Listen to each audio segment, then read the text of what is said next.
Cherry! Hello, everyone. Hello. Welcome, welcome. It's been a bit. It's been a little while. sorry for that. My internet's been how should I describe this? Well, basically, they've been doing stuff with my internet lately, and let's just say that I wanted to stream yesterday, but then the internet decided, oh yeah, no, just 10 minutes before your stream starts, we're going to go down. Utter travesty, utter travesty, don't you think?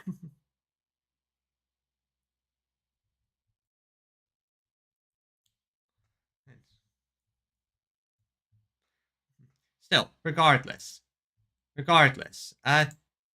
we're going to be beginning the primary story quest in Genshin. So, well, latest Archon quest at least. So let's get started, shall we? Ah, there it is. Popped in. So yes, we're going to start a Nocturne of Far North. Yeah. It is a problem, especially where I am. I don't know why, but the internet in my area tends to act up sometimes. It is crazy. It's just in my complex, in my area.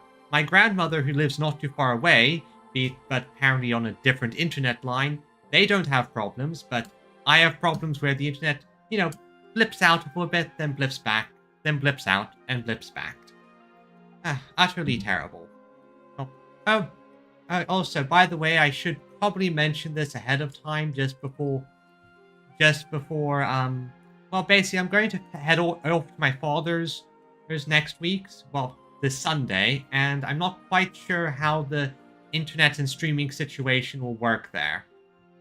I'm heading there for Christmas, and I'll try to stream while I'm there, but I'm not entirely sure if I can get the setup just right, or if the internet will be stable enough.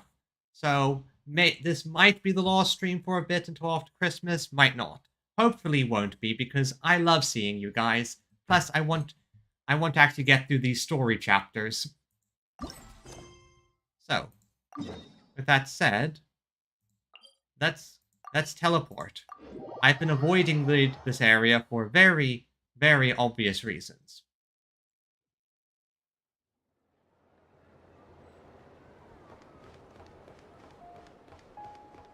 Outcry is such a lovely location.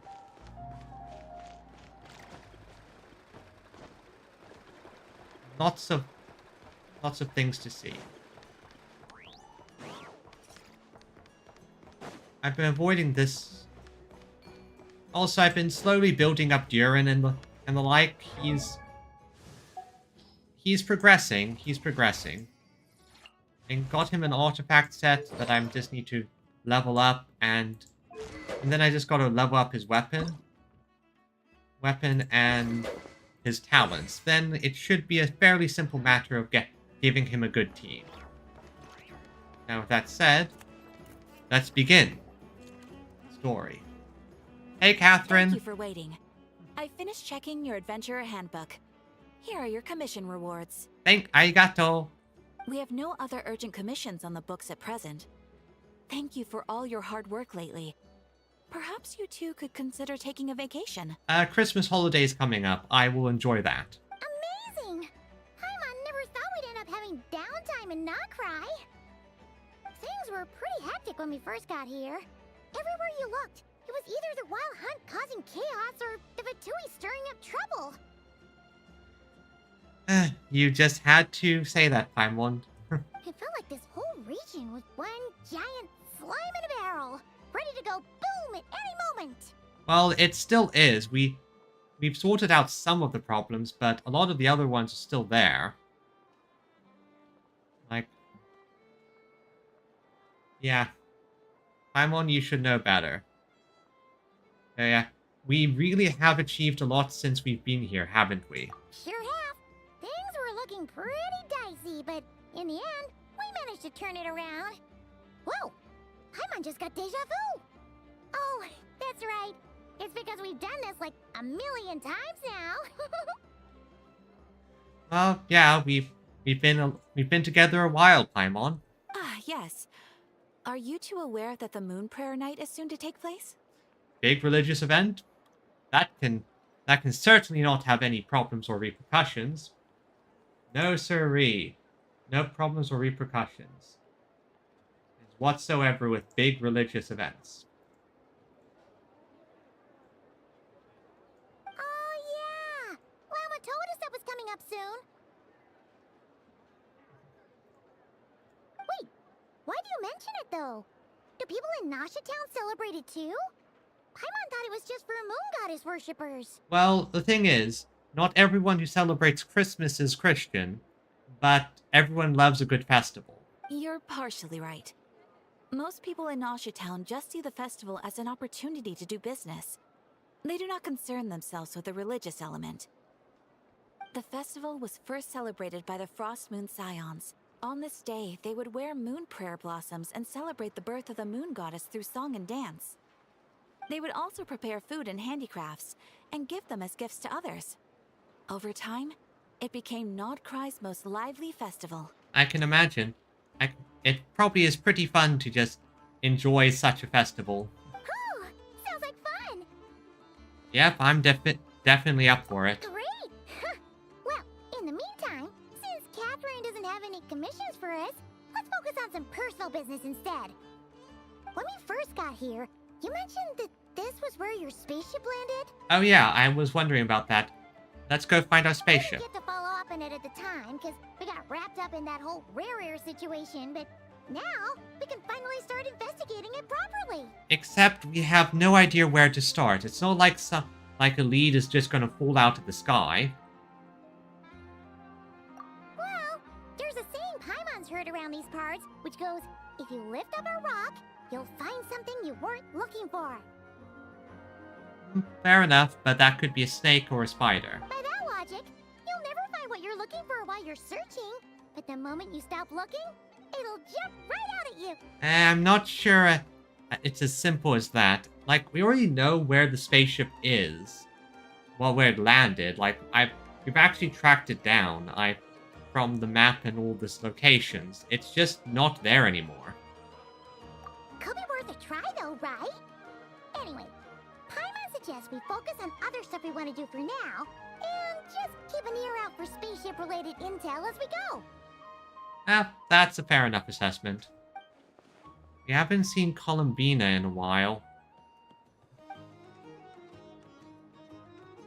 She used a huge amount of powers and has been much weaker since then. Oh, you poor baby girl. I don't know if I can do anything to genuinely help her, but surely a little chat can do no harm. One other thing that concerns me is we've seen no trace of the Doctor so far. The Doctor, the one Fatui Harbinger I am so looking forward to stabbing. What's wrong? He looks super serious all of a sudden. I was just thinking about Columbina and the Doctor. Huh? Paimon gets why you'd be concerned about Columbina, but what does the Doctor have to do with anything? We learned back in Natland that he's investigating the moon, but he's been suspiciously absent so far. Oh, that's true. And now that you mention it, we're definitely overdue for a showdown with the Fatui. Exactly, so we might as well be prepared to, cause a mass casualty incident. It is weird that he hasn't shown himself this whole time. What could he be up to? Engrossed in one experiment, but either way, his inactivity is a good thing. True. Paimon would much rather deal with Marionette anyway. She says the meanest things, but when it comes down to it, she doesn't seem like a bad person. As I've said before, she has heavy tsundere energy. She is very much a tsundere character. Maybe it's the pressure of being a Fatus? Especially as a Harbinger. Does she feel like she's gotta act tough to keep up appearances or something? Maybe, but I just peg it on tsundere. But then, every time we headed out with Rarier, she always wound up having to repair Polonia and her other robots. That's gotta sting. Losing face always hurts more for people who care a lot about their image. She's probably still furious about it. Paimon, I'm feeling she might have heard that, because knowing how this goes, she's probably right behind you. What?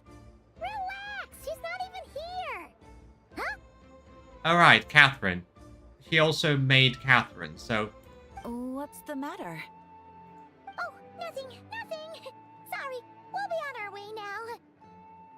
Oh yeah, she also is technically the person who made the Catherine, so... Where are we again? Oh yeah, Columbina? Right, yeah, let's go see Columbina. Of course, Paimon, let's see our friend. A Nocturne of the Far North. Alright, to Columbina it is. Columbina!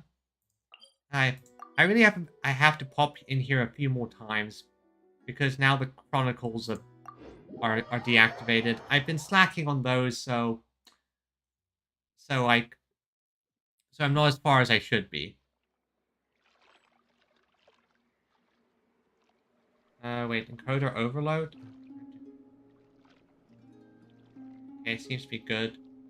I'm really fortunate they revealed Fatui for the most ingrained network ever isn't a bad... Oh yeah, Oh yeah, that's why I'm not so bad with Arlecchino being there. This place is such a lovely and beautiful location.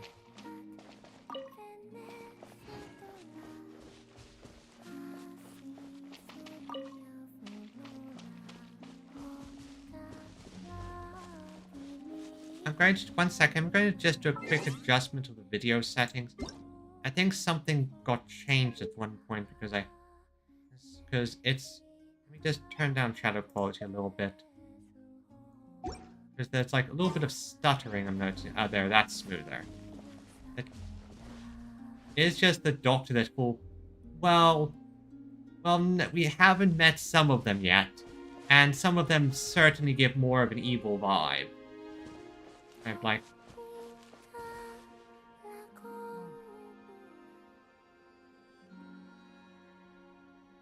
Hello, Columbina. Hey, she's sitting up. Is me sitting here a rare sight? Well, yeah, but not just there. Oh, hey, Agent over on YouTube. Hey, welcome. You haven't missed much. We just got started.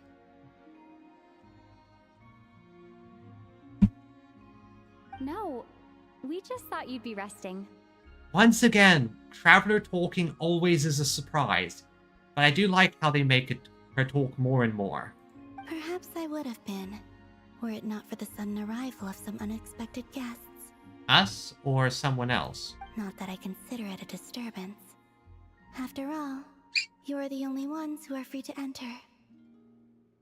Would it not be a little unfriendly of me to lie down while we speak? It would be, and I'm happy that you do speak to me. I didn't realize you put so much thought into little things like that. Honestly, I do love how she is. She is just soft-spoken, ethereal, but foreign and alien in that ethereal way.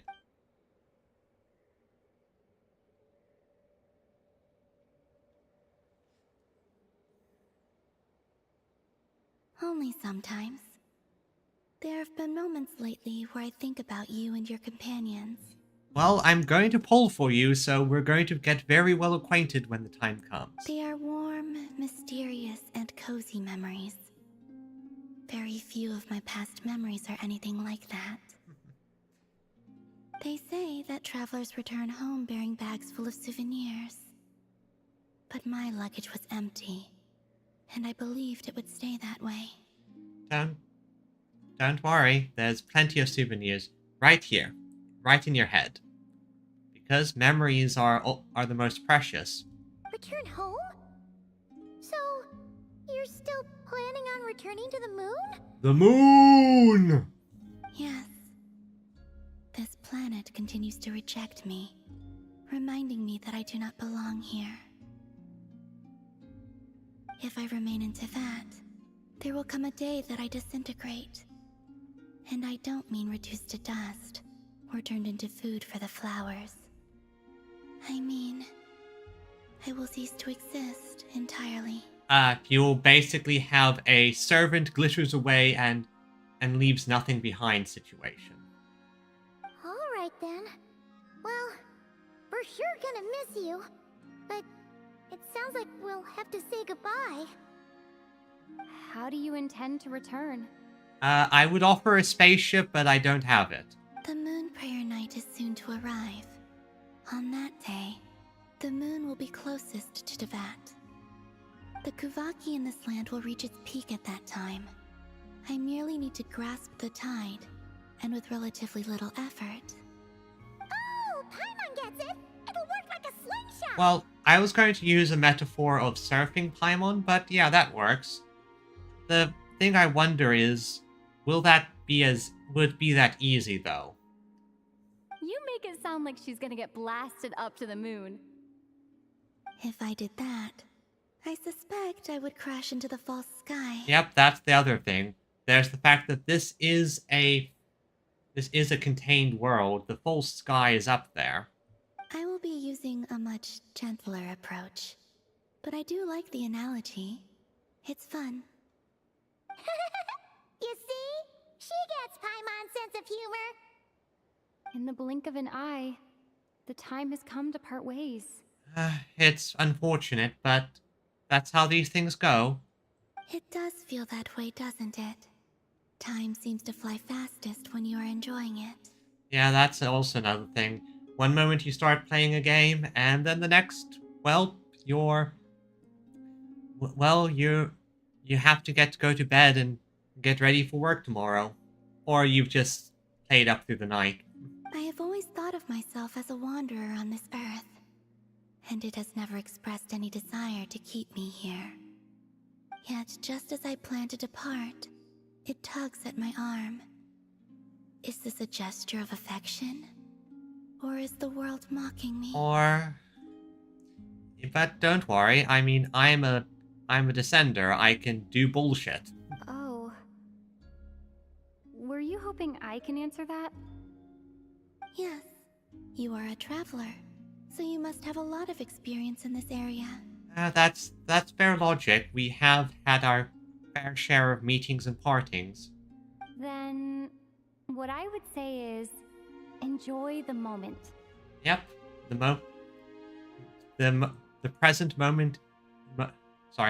Right now is a gift. That's why we call it present. I love it when I can pull out the Kung Fu Panda quotes. That's right! Don't overthink it! Happiness is happiness and joy is joy! The point is to enjoy it, not analyze it! I see. Then what I would say is, even though I am very tired right now, I am still happy. Same. I can't tell from the tone of your voice. Oh, really? You don't think I sound happy? No, it's fine. You're basically a bit of a kudere. You're a cool dere. You're very dere. Very cute. I'm just kidding. I could tell you were in a good mood today from the moment we saw you. Ah, a joke. Albeit not a funny one. Hey. I'm not Sino. My jokes are always funny. Anyway, I assume you're here about you-know-what. Give me your hand. Alright? Actually, it's not that. There's something else we wanted to discuss with you. Oh. Then, do you still want to give me your hand? Or not? I can give you a kiss. Sure. Plus, the booster power is probably good for her. Thank you. So, I've heard that in the Moon Prayer Nights of the past, people here would hold celebrations in the Moon Goddess's honor. AKA you. Since you helped so much in our fight against the Rehir of Solnari, I think you deserve a farewell party before you return home. Yep, think of it as a farewell party for you. I haven't asked everyone else for their opinions on this yet, but I'd like to invite you to join the upcoming Moon Prayer Night. I've never joined a Moon Prayer Night before. I'm not sure what I would even do.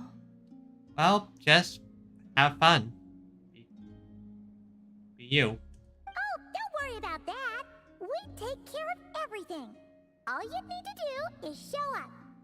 Yep, then when we can dance in with the moonlight. Of course, there's no need to force it if you're not feeling strong enough. It's just, this kind of felt like a golden opportunity. Exactly. Come on, Columbina. But they call me Kutar, and the Fatui have an arrest warrant out for me. I shouldn't appear in public right now. Ah, who cares about that? Yeah, there'll definitely be complications, but... Ooh, disguise! Paimon, give me your fake glasses! I'll make it work. You have my word. Yep.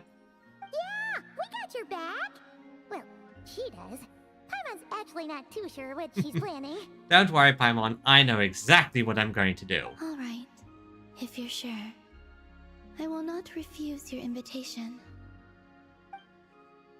I suppose it wouldn't hurt to pack a few more sights from this world into my suitcase before finally learning what my homeland looks like. Oh, if you see Lauma, please tell her that my answer to the question she asked me is neither yes nor no. Ah, yes, the most helpful type of answer. Rather, it is.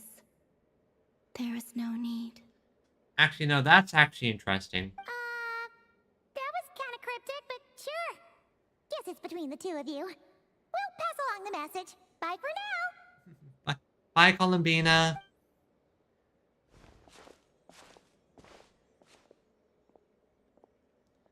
Camera's not following us.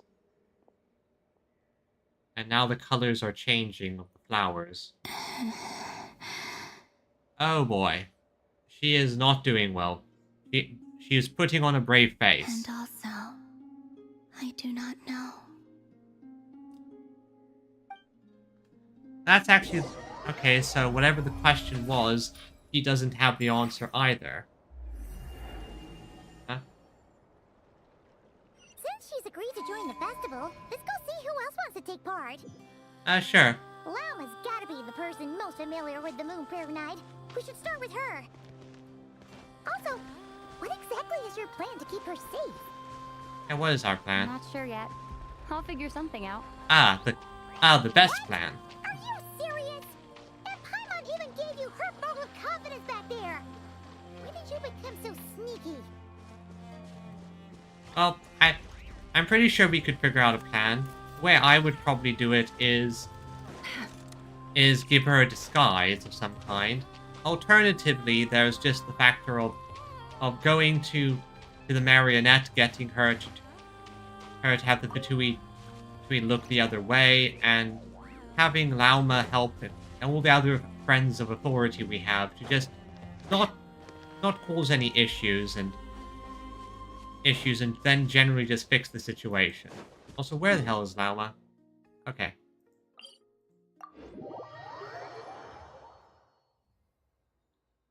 Still.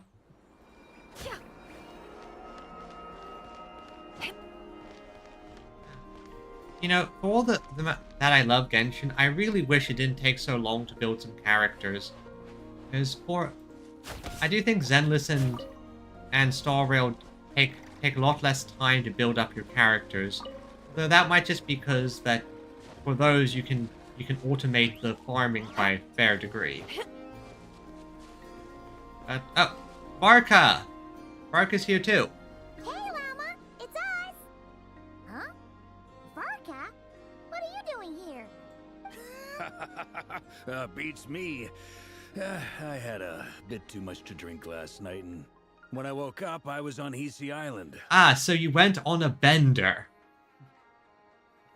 Mr. Varka is helping to oversee Nasha Town's preparations for Moon Prayer Night.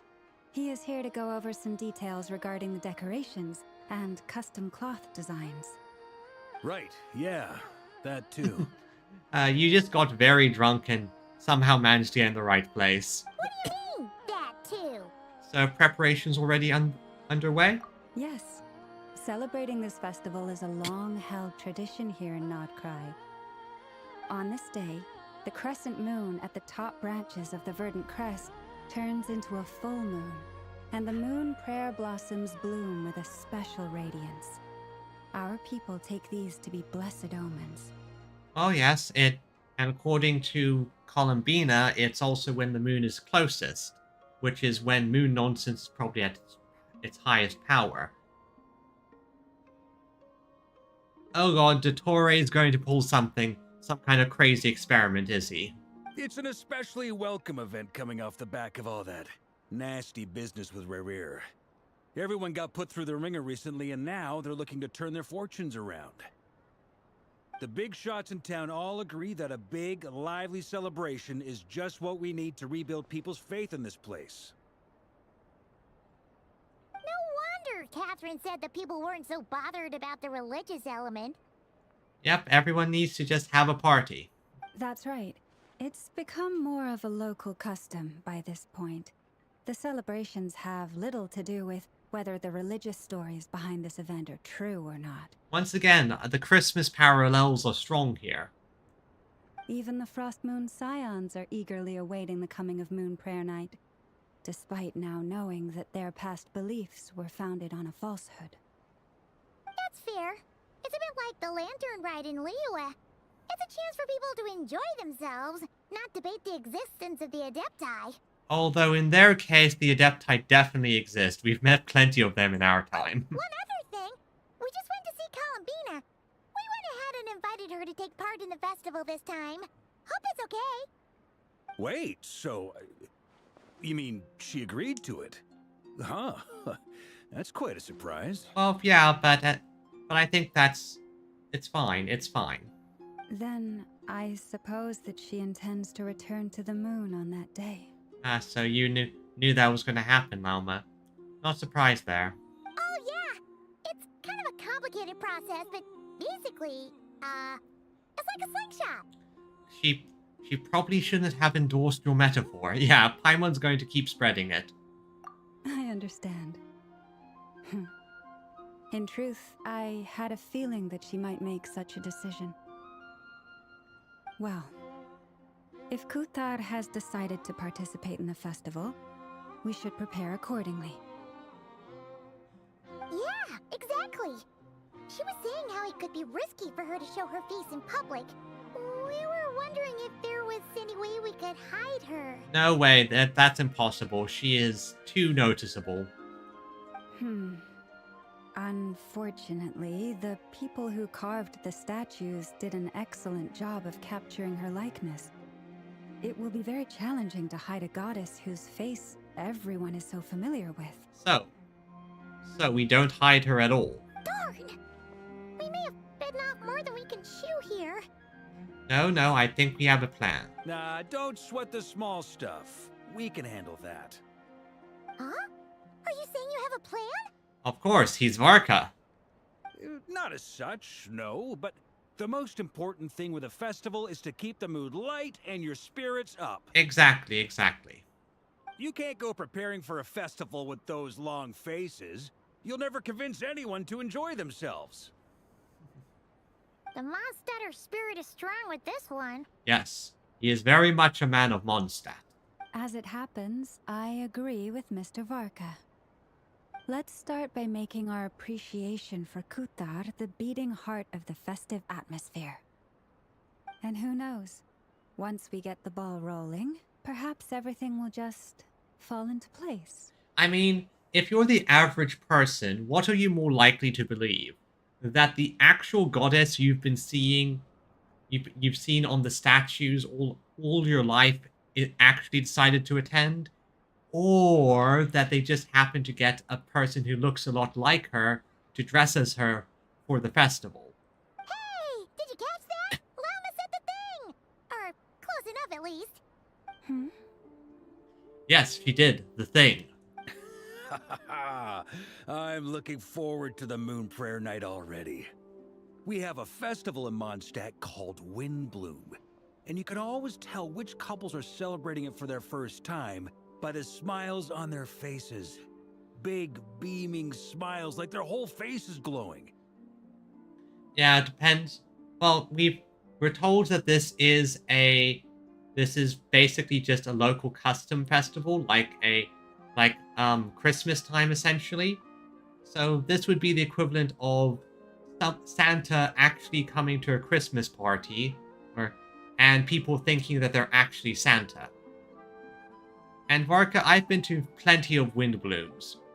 And I have a feeling we'll get to see that same smile on the moon goddess's face at this festival. That's a lovely sentiment. Not quite the same, surely. Anyway, I'll take care of business in the city, but I'll have to leave the decor up to you and the Frost Moon Scions. No one else can capture that traditional aesthetic quite like you guys. Well, after all, it is their festival, so no surprises there. But lastly, there's the final key element that brings the festival to life. Companionship. Don't worry, we'll take care of that. Before you leave, let me show you something that we've been preparing. Mr. Varka had asked to see it already, so you may as well tag along. Also, I have some further questions about Kutar's decision. Well, we don't know too much about that.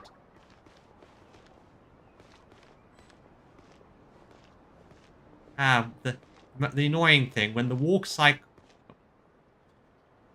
What's this? They sure look like they're having fun.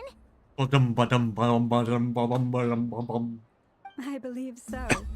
Kuhenki seem very skilled at playing drums like these, although I'm not sure where they learned it from. Kutar? Maybe it's an innate talent? In their eyes, they're probably just playing with toys. Unatar. Wanatar! You want to play too? I guess not. Yeah. She looks more confused than anything. So it's something that they learned, maybe? Maybe we can teach her next time if we get the chance. I mean, we have plenty of musical instruments, so might as well. I think one of them was a drum.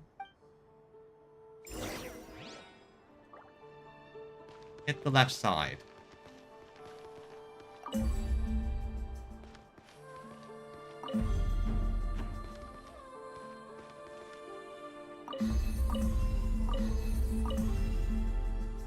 Drum. What are these floaty things? Those are... Moon veils. We hang them from buildings in the city during the festival. When you look at the sky through them, it creates a lovely misty effect. Okay, that sounds fun.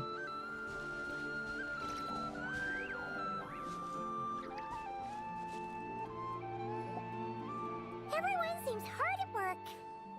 Yep, everyone seems to be having a lot of fun. They are preparing items for Moon Prayer Night. For instance, the sculpture being made over here, Mr. Varka and I were just finalizing the details of where it will be placed.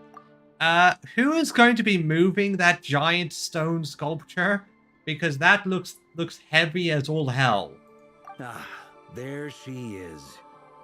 I didn't know the finished article would be so large. Not to worry, though. All the necessary arrangements have been made.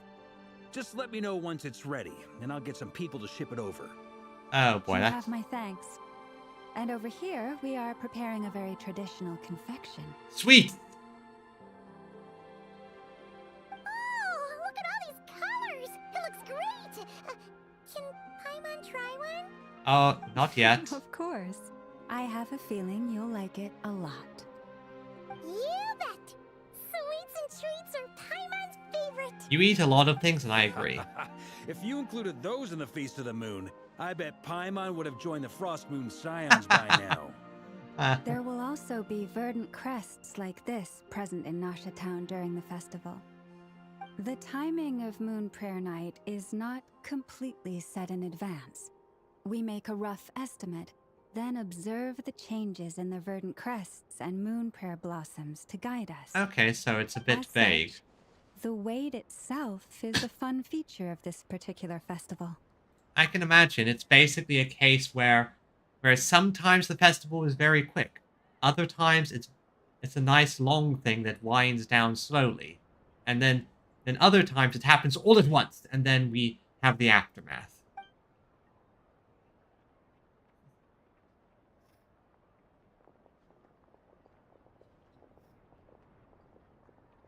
Are they going to cut to somewhere else? Okay, the big statue. Let's talk here. To tell the truth, I am very surprised to hear that Kutar is willing to participate in the festival. Well, we did sort of just invite her, and well, she didn't take much convincing. I once asked her if she'd be willing to stay with the Frost Moon Scions. I could introduce her to everyone, and we could be a family to one another. Yeah, but the problem is that she is basically disintegrating in slow motion. She did not answer, but she has not appeared here since.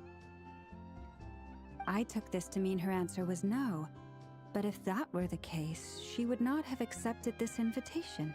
Speaking of answers, she asked us to pass along a message. There is no need. Ah, I see. Maybe she is right. Maybe the Frost Moon Scions of today no longer need a moon goddess. Well, that, or it could be a case that she already sees you as family, maybe. But my wish was not for her to come here and be worshipped as a deity. I simply wanted to offer her a place to stay. I think she understood that. I'm sure she believes that showing herself here might invite Fatui intervention, and as such, she does not wish to cause us trouble. Yeah, that would make sense, pretty considerate but I think it's just a case of there is no need because she already views you as family. But what really pains me about all this is that this is her birthplace. She ought to belong here, yet no one has been able to grant her shelter. I think I'm qualified to weigh in here. When someone's about to depart on a long trip, what they need is blessings, not burdens. We should wish her the best, not make the journey harder than it already is. Exactly. To give blessings forward, and try to make sure she feels that you will welcome her when she returns, and that you wish her a very, very happy journey. Anyway, she's agreed to attend, hasn't she? All we need to do is simply respect her decision. I see your point. Yes, she will soon depart after all. Our job is to leave her with some happy memories. Besides, who's to say her journey to the moon is a one-way trip?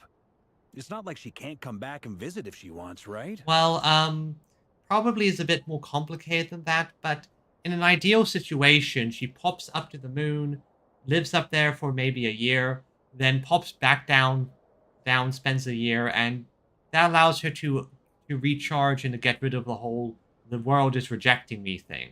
Paimon agrees wholeheartedly. Festivals are all about having fun, so let's keep it simple. All right, I'm gonna head back to Nausea Town soon. Want to come with? I'm guessing you have some other folks to visit there. Well, I definitely hope we see Aino and Enefa. Sure thing, let's go. Bye for now, Wilma. Bye, Lauma. Thank you all. Goodbye. So now we're alone with Varka. A traveler needs blessings, not burdens. It sounds good in principle, but will blessings alone be enough for Columbina? That is the question. Will blessings alone be enough for her? There is a lot weighing her down, so her burden is heavy. Also, I almost 100%ed this territory, which I'm very happy for.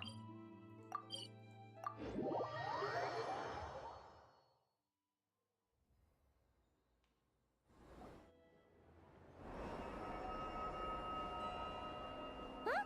Hey, over there! It's Durin and Albedo with twins! What could they be chatting about? Probably just a bunch of non-humans relating and talking to each other, but yeah. Hello, Durin, my baby boy. Your guess is as good as mine. Ah, Grand Master, and the Traveler and Paimon. Hey, Durin. Hello there. It's been a while. It hasn't been too long. I mean, we did your witch quest not too long ago. Perfect. We have some new volunteers for our investigation. Sorry, what investigation? Wait, let me guess. The righteous Lightkeepers are finally ready to hunt down the Abyssal Dragon? Haha. Yes, that too. Well, he's right here. Yeah, right. Oh, wait. Why does everyone keep saying that too? Well, to be precise, the facts match, but not the causality. Wait, so I guessed right? Yeah. Half right. Don't act so impressed with yourself. Maybe I can explain. We ran into Mr. Flint's north of Nasha Town. At that time, we just noticed a few abyssal creatures out in the wild, but the strange thing was, I didn't detect any traces of abyssal energy on them at all. What? What? Wait. We do know... No, that's... Is this sort of like what happened with Rerir and the moon energy, and Kuvaki, where if one dominates the other, it consumes it to grow more powerful? On closer inspection, we realized that they were not real monsters, but something akin to reflections in the water, or perhaps a mirage. Okay, never mind. It's an illusion. Huh? What do you mean? Like, you could see them but not touch them? I think so. Exactly. It was very peculiar. They roared and tried to attack us, but we could not make any physical contact with them. I think I've heard of things like that happening in Nightcry before, but I don't know much about it. Sounds like a malfunctioning holo projector or illusion. Yes, it's a known phenomenon. Mirage-like illusions tend to appear in Nodcry in the run-up to Moonprayer Night. Yeah, that's most interesting, because what is it, though? From a distance, they appear quite real. Perhaps it could be a case of maybe something maybe something from the moon being reflected onto the earth, onto the surface? I myself thought that Misters Durin and Albedo were locked in battle with abyssal monsters when I first arrived. But after sharing intel and investigating a little further, we can confirm that these illusions are harmless. There is no great cause for concern. Well, I'm glad they weren't real, at least. All the Mirage stories I've heard are either animals, rocks, or small houses. Abyssal monsters, though? That's a first. It's a first for me, too. So I'm planning to look into it further just to be on the safe side. I intend to inspect a few more locations. What about you two? Any plans? Alice contacted me a few days ago. She'd like me and Durin to assist her with an experiment. Oh, Alice, I really want to meet her. But we lost contact shortly after receiving the message. I'm sure that comes as no surprise to anyone familiar with her. Yeah, from what I've heard, Alice is best described as whimsical. We don't know when the wind will blow, yet when the wind blows, we will know. That, in a nutshell, describes how Alice operates. In other words, she appears at random, does stuff, then disappears. Yeah, that tracks. Okay. Well, I suggest we investigate this Mirage business in the meantime. It's piqued my curiosity, and I'm pretty sure I know someone who will already be 10 steps ahead of us. Nefer and... Well said. Right? Whatever's happening in Notcry, she always seems to be the first Yep, one to know. exactly. Nefer knows exactly what's going on here. Let's go see what she knows. We can invite her and her staff to the festival while we're at it. Although, I'm pretty sure festivals like this are probably prime information gathering opportunities for Nefer as well. Considering the fact that people are happy, they're celebrating, loose lips and all that. Plus just the fact that that a lot of people probably let their guards down during a festival. Also, I would say even odds that some criminal activity tries to use it as cover, that Nefer then, uses the fact that they think they're safe to get the jump on them. At least that's what I think would happen. Still, I wonder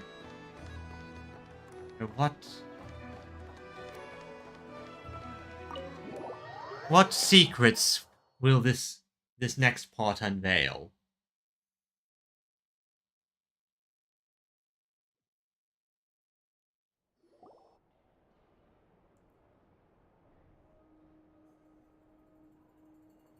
You're right, I have noticed. There's certainly something a little fishy about this situation. Only a little, though. Yeah, it's more of a curiosity at the moment than anything that requires massive investigation, but curiosity and all that. Records indicate that this phenomenon can occur in the days before and following Moon Prayer Night. That said, it has always been a rare sight in the past. And let me guess, it's now super common at the moment. The odds of encountering these phantoms are similar to looking up in the night sky, happening to see a shooting star, and managing to make a wish before it disappears. But this time, either everyone's getting lucky, or they're appearing far more frequently than usual. Yeah, so something has changed. The most logical thing is Rerear and the Wild Hunt situation, but that doesn't feel right. My other theory is the Torre's up to something in the background, and these are just the side effect. Yehoda's out gathering intel as we speak. In the meantime, let me check off some points of interest. First, the Abyss. Yeah, that's what I was thinking. The ones we saw seem to be abyssal monsters. Indeed. But we have identified one location where many more of them have made an appearance. And not just monsters, but human phantoms too. Given the scale and nature of the phantoms, it's almost as if someone's last memories are coming to life. Or perhaps the memories of multiple people. Well, my first instinct is Rerear. He is connected to the abyssal stuff. My other instinct is something the Doctor's doing. And my third instinct is Columbina somehow. Oh. So you mean the phantom monsters are hunting down the phantom humans? Exactly. The phantoms can interact with each other, but we have no means of intervening. In addition, some of the human phantoms would seem to be from the very distant past. This is clear both from the clothing they wear and the stories they tell. Again, I think this is pointing it all towards being either Rerear or Columbina. They claim to be from Hyperborea, a name which I've heard from Lauma before. If this is true, it means they must be from 6,000 years ago. So that's even older than Conria. Okay, not Rerear based. Did Paimon hear that right? 6,000 years? Yep, and Paimon, that's 4 fingers, not 6. It sounds like this merits further exploration. Oh yeah, that starts... That'd be a big help. I'll leave it with you, Albedo. My knowledge of ancient history is non-existent. I used to doze off every time the pre-Knights of Favonius era came up in class. Don't worry, I can understand. Not everyone loves history as much as I do. It's quite a miracle that you were able to understand these phantoms' speech, given how long ago they lived. I suppose you're right. But I'll leave the archaeologists to ruminate over that conundrum. As an intelligence broker, my sole interest is in the value of the information I gather. Yep. Which, in this case, hopefully means earning myself some good favor with our dear Lady Moonchanter. Right. You're not helping the shipping allegations, Nefer. People ship you two for a reason. So calculating. Whew, this intel broker logic always catches Paimon by surprise. Sounds to me like we could split the work up. I think the abyssal phenomenon is best left to Albedo, Flints, and me. Yeah, because you are the experts in that kind of thing. Durin can handle the abyss stuff. Albedo is the alchemist, and Flynn's is a fairy. Agreed.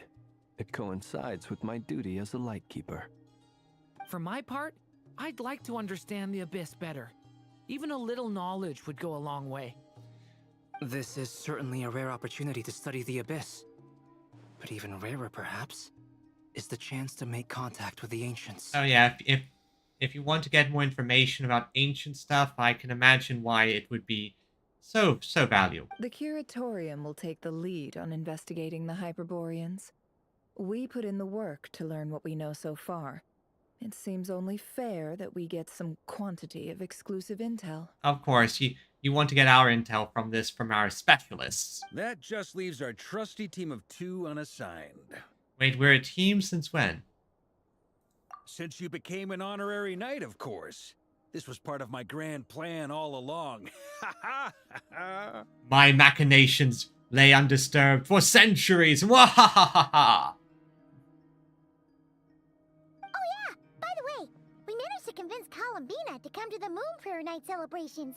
Would you and Yehoda like to join too? She agreed to that? Huh. Quite an achievement. Never underestimate the traveler, I guess. We have the charisma. I'd be happy to join. No point shutting myself inside when the streets are all decked out. I doubt any clients will be visiting during the festival in any case. Yeah, and besides, you could probably get some good info. And even an information broker deserves a break once in a while. And Yehoda loves a party. So I'm sure she'll jump at the opportunity. No. No. Oh boy, Yehoda's here, which means we have her fun reactions. Way to contradict me in front of... Wait, no, that's not what I have bad news, boss. So many people. All right, everyone inside, quick. We're already inside. Oh, okay, wow, she goes fast. What's so important, Yehoda? This is gonna sound crazy, but hear me out. I saw one of those phantoms at Star Sand Shoal, and it was some sort of flying ship. My spaceship! Like, a spaceship? A spaceship at Star Sand Shoal? That's gotta be the one you came to Tibet in. You said you saw the same thing through the moon marrow, right? Yeah, exactly. So if it's there, it's there. Huh? You already know about it? Ugh, I thought I was gonna blow people's minds. Turns out I'm the last to find out. No. This is actually valuable information. Wait. Back up. You came here in a spaceship? Now my mind is blown! What's it like on the inside? Was it like flying through space? I want to know everything! Oh, yeah. I love Yehoda's interactions. She has the best animations. Yep, exactly. Huge discovery. You're the best. Second best intel broker in the world. After your boss, of course. Of course. Wow. Really? Well, I don't know if I'm all that, but... Okay, looks like there's a little bit of an ad break coming, so I might take this opportunity to refresh my water. I guess that decides where we're heading next. Come on, don't look at me like that. I know the spaceship doesn't have anything to do with me, but you don't want to leave me as the only one twiddling my thumbs, do you? Please? Plus, I'm guessing you just want to see the spaceship, don't you? Fair enough. You can tag along. In that case, let's meet back here to discuss our findings once we're done. I wish everyone a productive investigation. Don't worry, we'll be as productive as we can. You too.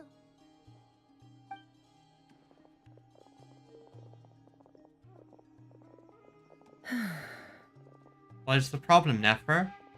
Is there information you didn't share? What's up, boss? Aren't we gonna head out? No. She's got something up her sleeve. She's Nefer after all. Tell me, Yehoda, when did the curatorium start giving out intel for free? Oh boy. Nefer is pissed. Oh, sorry,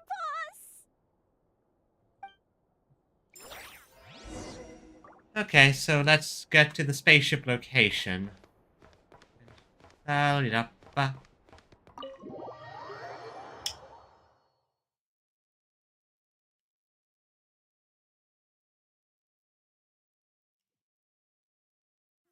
yeah, something is certainly up. Yeah, the way I sort of view it is that the entire situation is...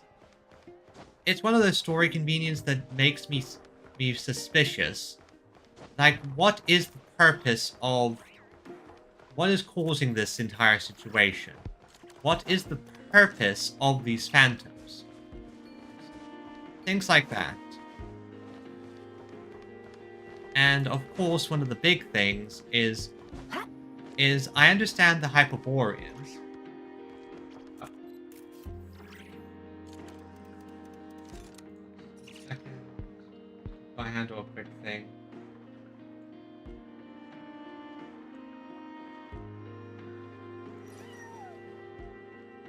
Alright, okay, that thing has just been handled quickly.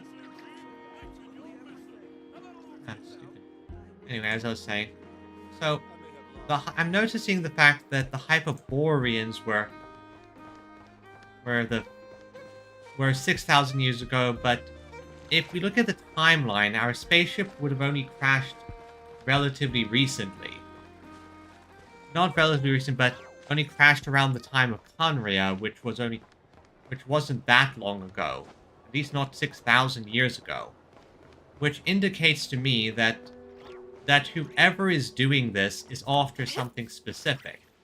This isn't just a case of they want to grab the spaceship. They want to get... Sorry, let me rephrase that. It feels like they're specifically looking for the memories of something. That or these are some very, very convenient side effects.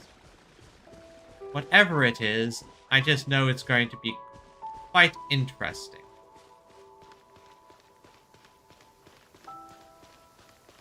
At least as far as I'm concerned. The blessings of the heavens do not fall impartially. Also fun. I like how here in Nordcry where it rains, we have this thing where the water sort of stops before it hits the ground, then goes right back up on occasion. I guess it flies up and hits the moon. Here is Star Sand Shoal, and here is our spaceship Phantom. Yep, that's exactly where we thought it would be. Now, the question is, will we see ourselves here or not? If we see ourselves, then that indicates this. Alright, so anyway, if we see ourselves here, then that indicates that this isn't a case of showing spirits or anything. Instead, it is a situation where the phantom effect is showing off how things were in the past, like memories from the ley line. And that looks like Fatui? Maybe not? No, these... Who are you people? Okay, so not Fatui. Wow, what do you know? Yehoda was right on the money. This Phantom really is your spaceship. But that's so weird. Why would it show up here? Is it some kind of projection? Or a ghost? Like, maybe it no longer exists, but somehow it left an afterimage? No, I'm not sure either. My current theory is ley line nonsense, but you never know. Ah, you're already here. Oh, you found out too. Miss Lauma, what a surprise. I thought you were busy with festival preparations. I was, until one of our people informed me that a strange sight had appeared at Star Sand Shoal. No one's ever seen something quite like this before. I thought I should see it for myself. Oh yeah, it's a spaceship.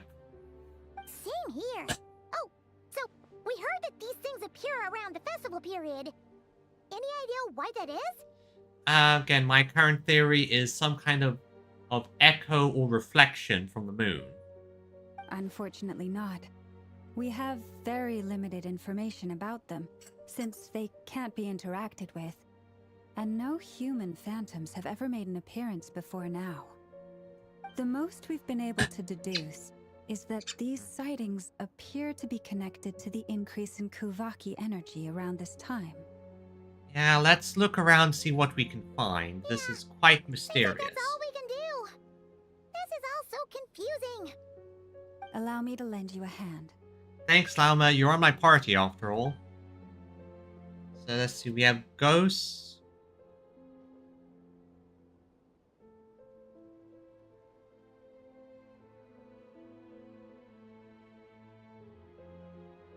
So are those ghosts examining the spaceship? Ooh, a deer ghost, and she can talk to deer. I know exactly what we're going to be doing. Everyone, our friend here should be able to provide us with some information. Yes, her animal whispering skills. They come in handy at last. Is that a phantom Rhymehorn deer? I've heard about how the Frost Moon Scions live in harmony with the animals, and can even communicate with them. That's coming in handy now, for sure. Okay. Yes, I understand. Then how about this? What the deer is saying. Hey, you are... I'm a goat. I'm a goat. I'm a deer that thinks I'm a goat. Oh,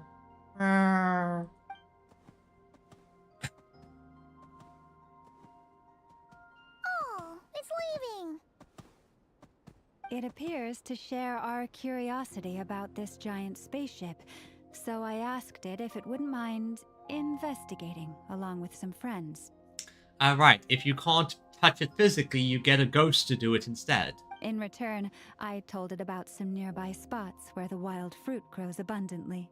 But it's a ghost deer that can't We may live in a different era from these phantoms, but I trust that the terrain, climate, and ecology here are more resistant to the effects of time than some things are. Okay, that makes sense. If a place is going to have abundant fruit trees, odds are it might keep those abundant fruit trees for a long time. Let's give them a moment and hope for the best. Rhymehorn deer and his companion return happily. All back together? Must have been a lot of fruit. Indeed.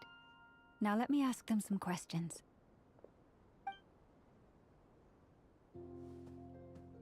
I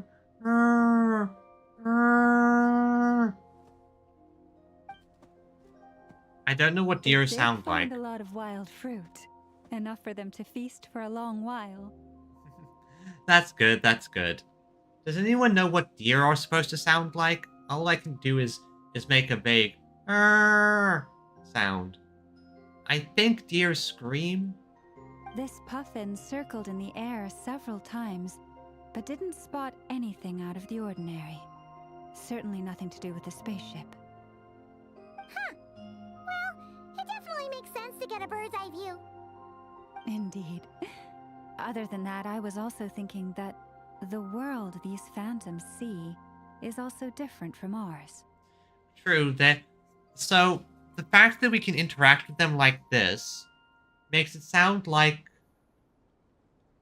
Someone like a strong. Oh boy, I can't... That is murder on the throat. Anyway, so from the sounds of it, this is not a case of us seeing the dead. This is more of a case of time.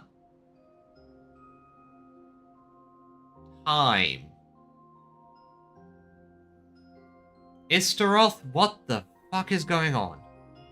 Okay. This is time nonsense, meaning the shade of time is somehow involved in all of this. We're not seeing. So we're seeing a case where the past and the present are able to interact in some strange way. Oh, I get what you mean.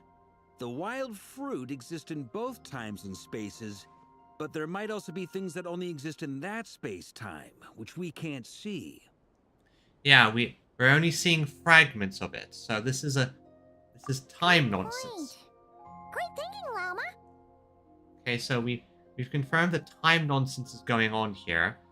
So, darn, if only Venti was here, he would actually be able to help with this. Blunthorn rhinos can use Kuvaki to shift great rocks, but this one says it couldn't get that ship to budge by even an inch.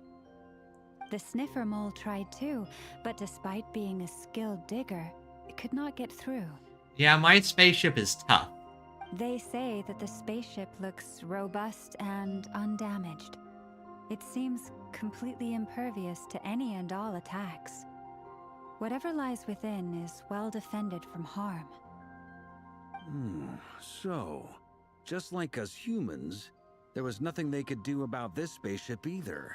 So we can assume that the spaceship probably wasn't destroyed because it's a spaceship. It's probably tough as hell, and the fact that it's not here indicates that it was probably moved by someone. But that would take a lot of power. Yes. Still, they deserve our thanks. Yep. We are grateful for all your efforts, dear friends. Now go and enjoy your feast. Now go and feast! I've noticed some other human phantoms gathered nearby. Come on, let's go talk to them. Yeah, maybe they can communicate with us and we can communicate with them. I've also noticed the two humans standing right here. Those illusions and those people.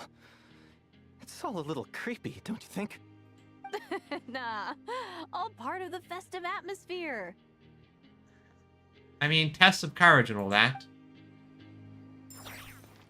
What about you two? What do you think? Have you ever seen anything like this? Nope. Never seen or heard anything this weird. I mean, it's a spaceship. Take pictures. I mean, if I saw just the phantom of a spaceship randomly on a beach, I would start taking pictures and trying to sketch things out and figure things out.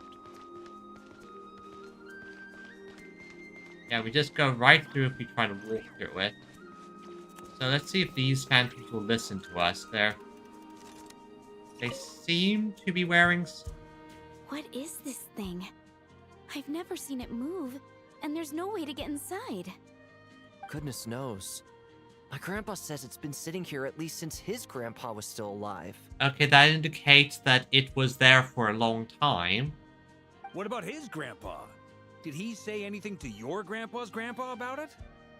Huh? I don't know. In all likelihood, it was here back then too. Hard to imagine something this huge could move. Guess that means that as far as they're concerned, this ship's been around a long time. Could you tell us what year it is? Please. I need to know what year it is. Like, I'd ask them what year it is so I could figure out what time period is this projection coming from.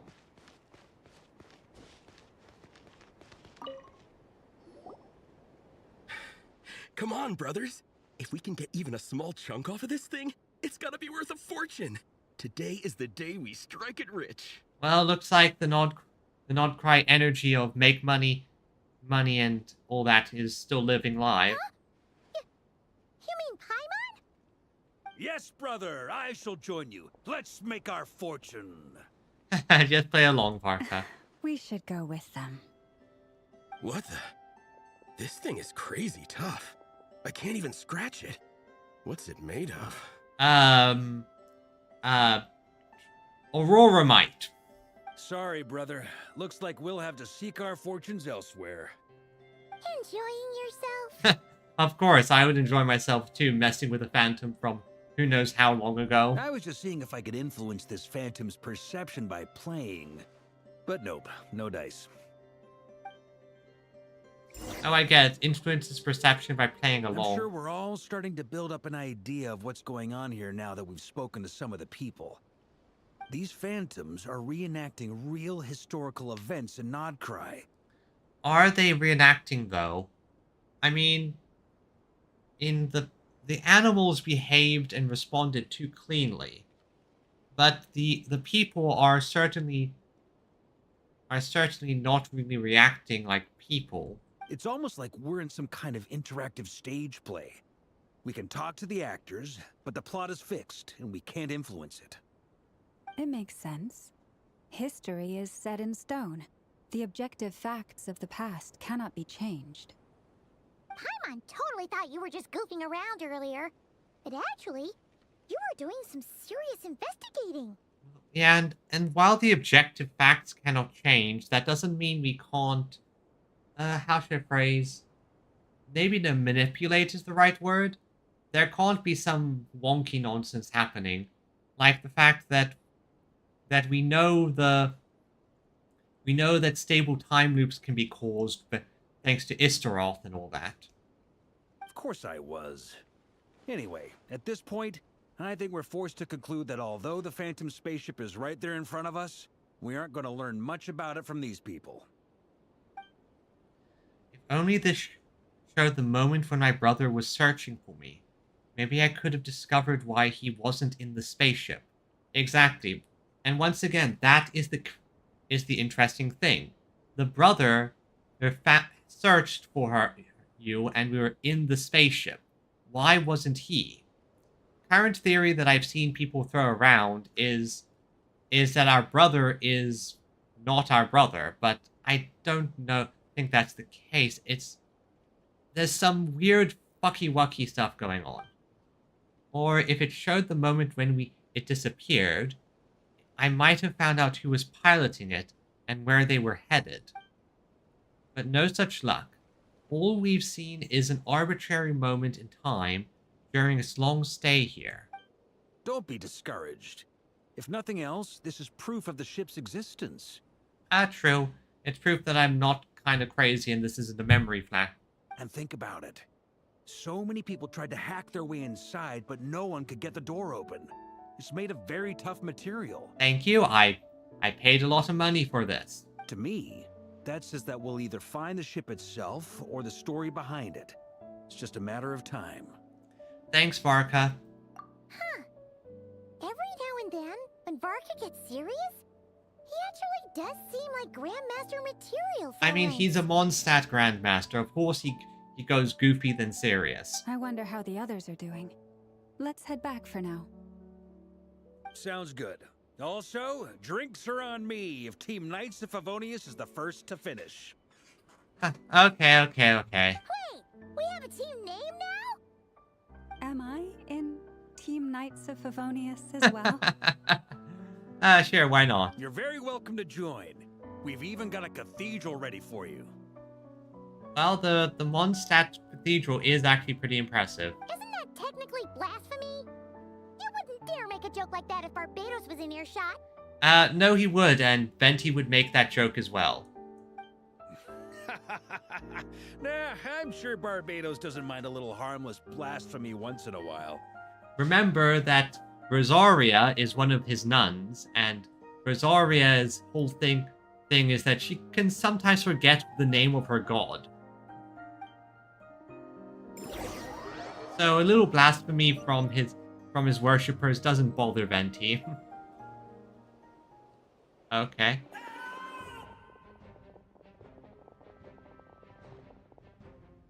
Oh, no! Get away! Oh. F can't stop them, Darren.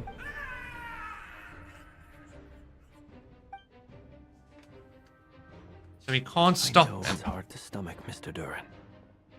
But as I'm sure you've noticed, There is nothing we can do to intervene in that which unfolds before us. Still, something... Are these merely memories being played out? But we have to at least try. Yep. Exactly. And try you have. But are you aware of how many unsuccessful attempts you've made now? I wasn't keeping count. This... Pat, pat, pat, pat, pat. Pat, pat, pat. This is why you are a good boy, Darren. This is why you are a good boy. I'm afraid this is the 39th failure so far. Or the 5th if we're only counting this particular victim. There are no indications that these phantoms may be altered in any way. You seem to have calmed down a little. I'll make us a fire. You should rest and have some water. Yeah, rest, Darren. Feeling any better now, Mr. Duran? May I ask a few questions? Of course. One of the... Again, I'm just saying... I'm going to say that I think MiHoYo really should do an update where they re-implement all the old summer events as things people can do as permanent events or stuff like that. Allow them to get the full story so that there aren't gaps missing in Duran's storyline. Be my guest. What exactly are we witnessing here? What happened to those people? My guess would be that we are seeing Nodcry during the Conrian Cataclysm. Would that be accurate? Yeah, that would probably fit. Would explain why all the Abyss monsters are around. And, oh boy, Conria probably got ravaged because unlike every other location, they did not have Archons to help. Well, I mean, the Archons were called away, but you know what I mean. Conria. That is correct. As you know, once the Abyss senses even the tiniest crack, it floods in and spreads like wildfire. There was a time in the distant past when it permeated all of Nodcry, causing immeasurable harm. The people paid a terrible price to heal this land. Then, 500 years ago, the whole of Teyvat suffered an abyssal disaster. Once more, Nodcry was dealt a devastating blow. So 500 years. I see. In the face of the abyssal onslaught, all were like grains of sand tossed around by a tidal wave. Be they human, fae, or god. Yep, when the Abyss comes in, it comes in hard. For those of you who were here, we remember the Abyssal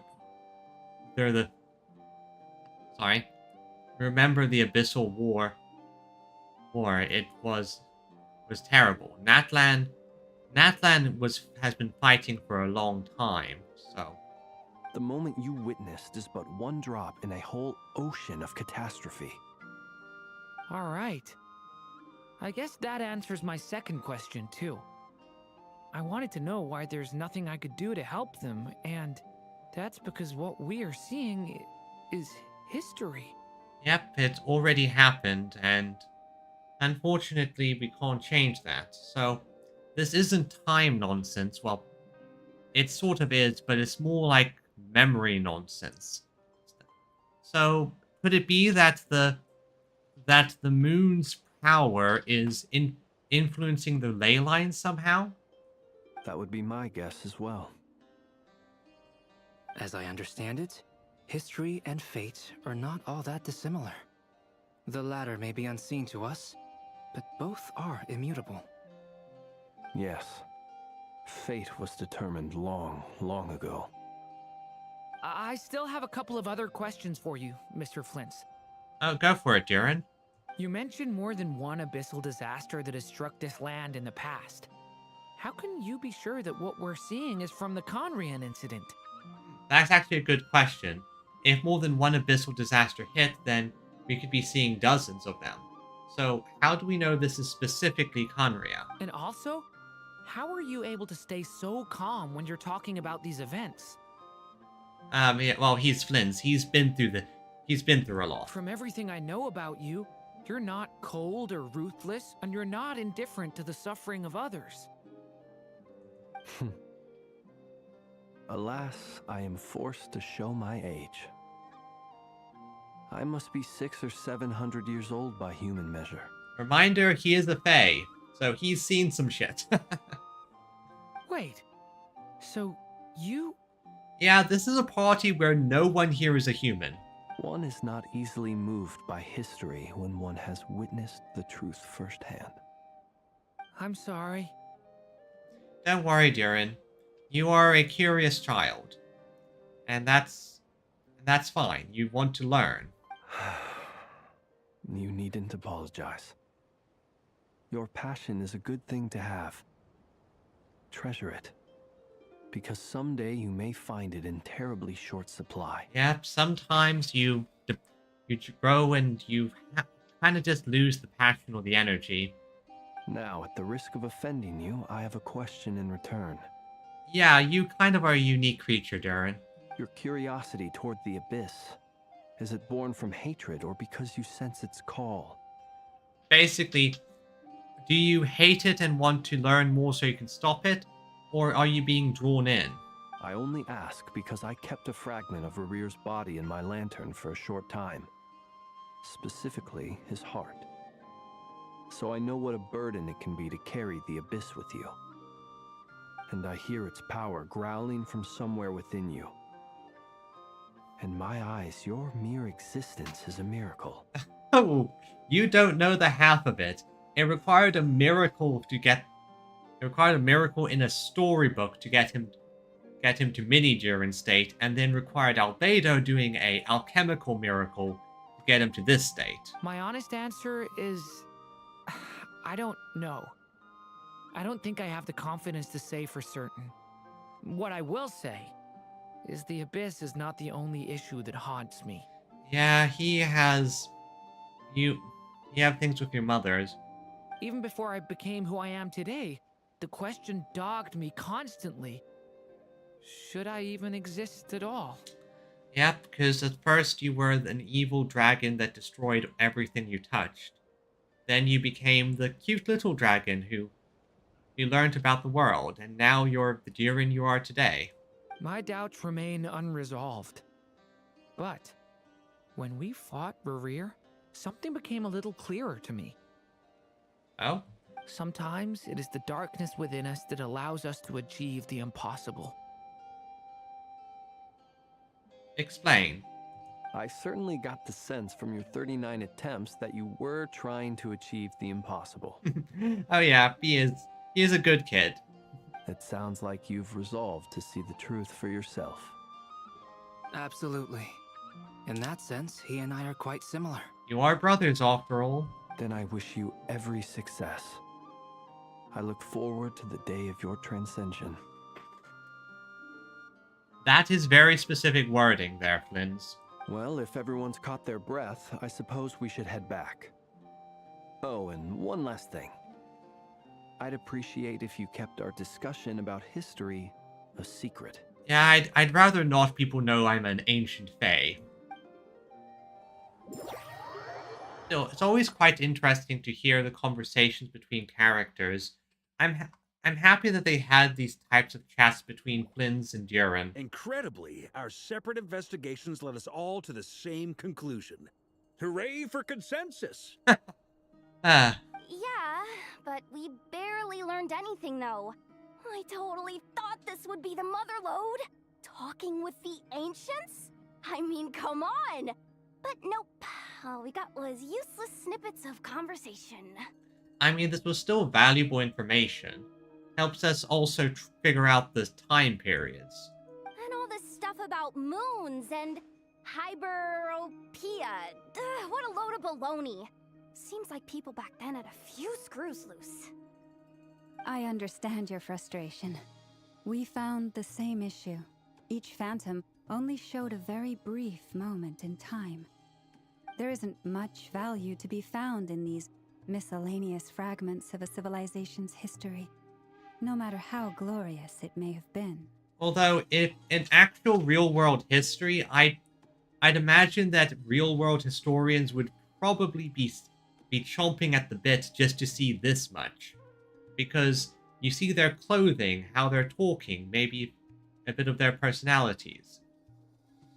Like, if I was a historian, I would be chomping at the bit and trying to learn as much as I can. If there's a silver lining, it's that these phantoms are harmless to the present reality.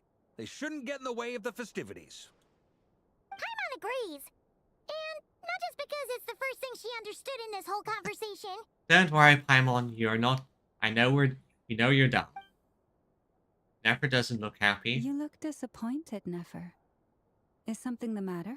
Well, she probably wanted it to be a big motherlode herself. What do you think? We all worked our tails off, but the only one to gain anything from it was you, Lady Moonjanter. Oh? Well, please do share the Hyperborean records with me. I will gladly inscribe them in our people's documents. Oh, duh! Yeah! That was it! Hyperborea! Hyperborea. Hyperborea. I'm serious. Only an expert in the Frostmoon Scions and their history can turn these records into valuable research material. The alternative is to let them gather dust on the Curatorium's storage shelves until the pages turn yellow. Basically, I'm the only person who'd actually want this information. So, you can give it to me and we can negotiate a price. Nefer, you're wise enough to know that cooperating and sharing the profits is the best course of action here.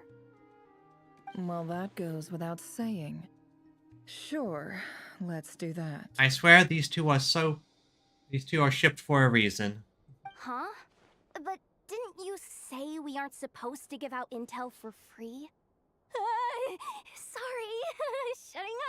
Shutting up. Nefer's look.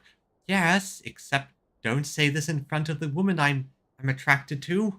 Now is not a good time to push Nefer's buttons. Anyway, back to Moon Prayer Night. I'm thinking that we should prepare something a little special, aside from the usual decorations and so on. Like what? You mean a parting gift? Oh, yeah, that would actually be fantastic. Not quite sure what we'd get her, though. Can't go wrong with food. Although, does food go bad on the moon?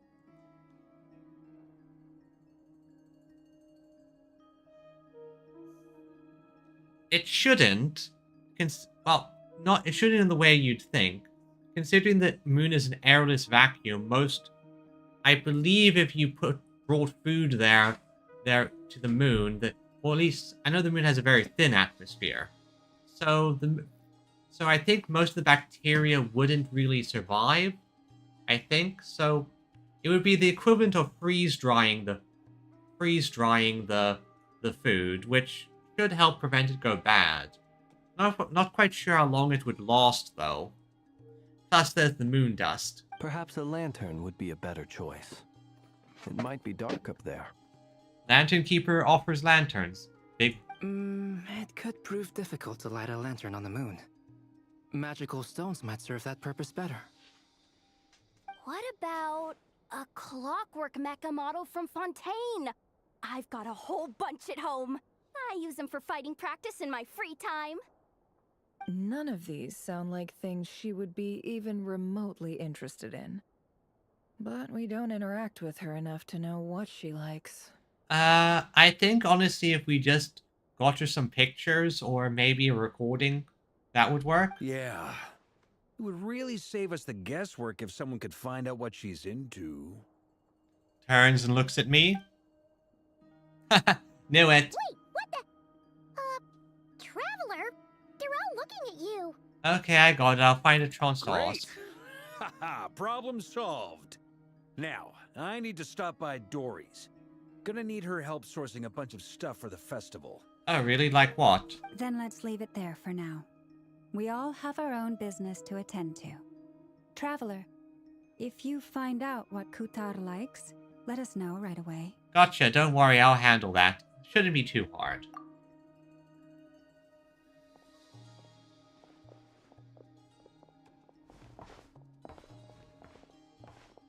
Hello, Darren. Is something the matter? That's my line, Darren. You seem a little down. I'm fine. It's just... I'm still feeling a little rattled after witnessing the horrors of the Abyss. But it's okay. This is something I have to work through. I'll be alright. Thanks for your concern. Honestly, if I was there right now, I would give him a hug. Would you all hug the Dragon Boy people? Would you hug the Dragon Boy? Well, don't put too much pressure on yourself. If you ever feel like something's wrong, physically or mentally, we're here to talk. Yep, you can always rely on me, Jiren. Come on. Stop treating me like a kid. You are basically a kid. You were previously a dragon in a storybook world, then a mini dragon. You're younger than a lot of the actual kid characters, in a way. Depends on how you count the age. Like, you count his age by his overall age. Do you include the original Jiren's age? Oh boy, I can't remember how you'd count that. Anyway, let's see if there's any extra dialogue. Which is why we need a lantern guaranteed to work on the moon. Yes, I have a few ideas, but the lantern itself is the easy part. The real issue is how little we know about the lunar environment. Okay, so they haven't given up on this idea. Wait, you two are serious about this? Of course! Let's just say I'm intrigued by these shining magical stones that Mr. Albedo has mentioned.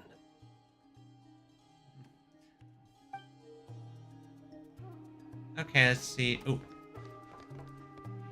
Could you do me a solid and try to smooth things over with Boss Neff? Meow. Anyway, our Neffer's in the back here. You should get going. It's important that we ascertain what Kutar likes. Okay, but I just wanted to see some interactions. Also, since I'm here, let's open the door and do the special action to open the Curatorium of Secrets finance chest.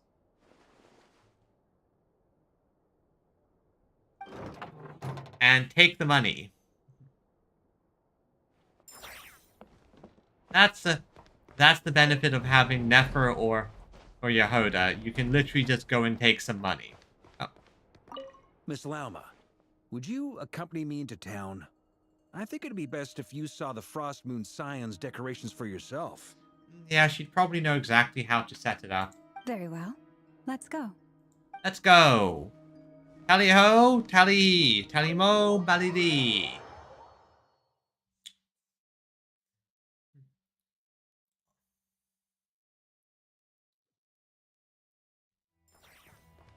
So, let's go and see what she likes. I should mention that I have also been considering doing some streams at different time slots. I know this would probably make it hard for some of you to pop in, but, well, it's mostly just cases of I want to do stuff sometimes, and sometimes my late at night time slots, well, from my perspective, don't quite work. So, I might occasionally do some surprise streams in the middle of the day for me, which would probably be early morning for a lot of you. Unless you live in Europe, then it will be middle of the day for Europe.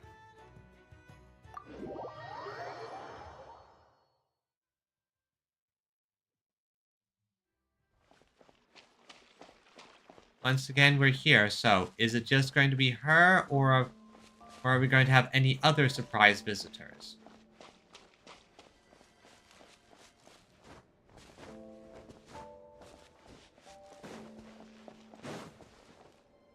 Alright, I want to get some more materials. Valentina, We're back. Where are you?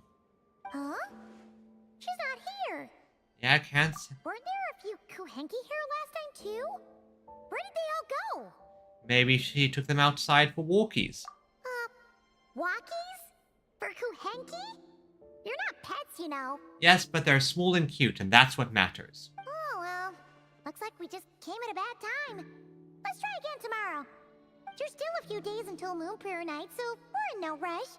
Besides, she needs time to rest anyway. Fair point, let's go.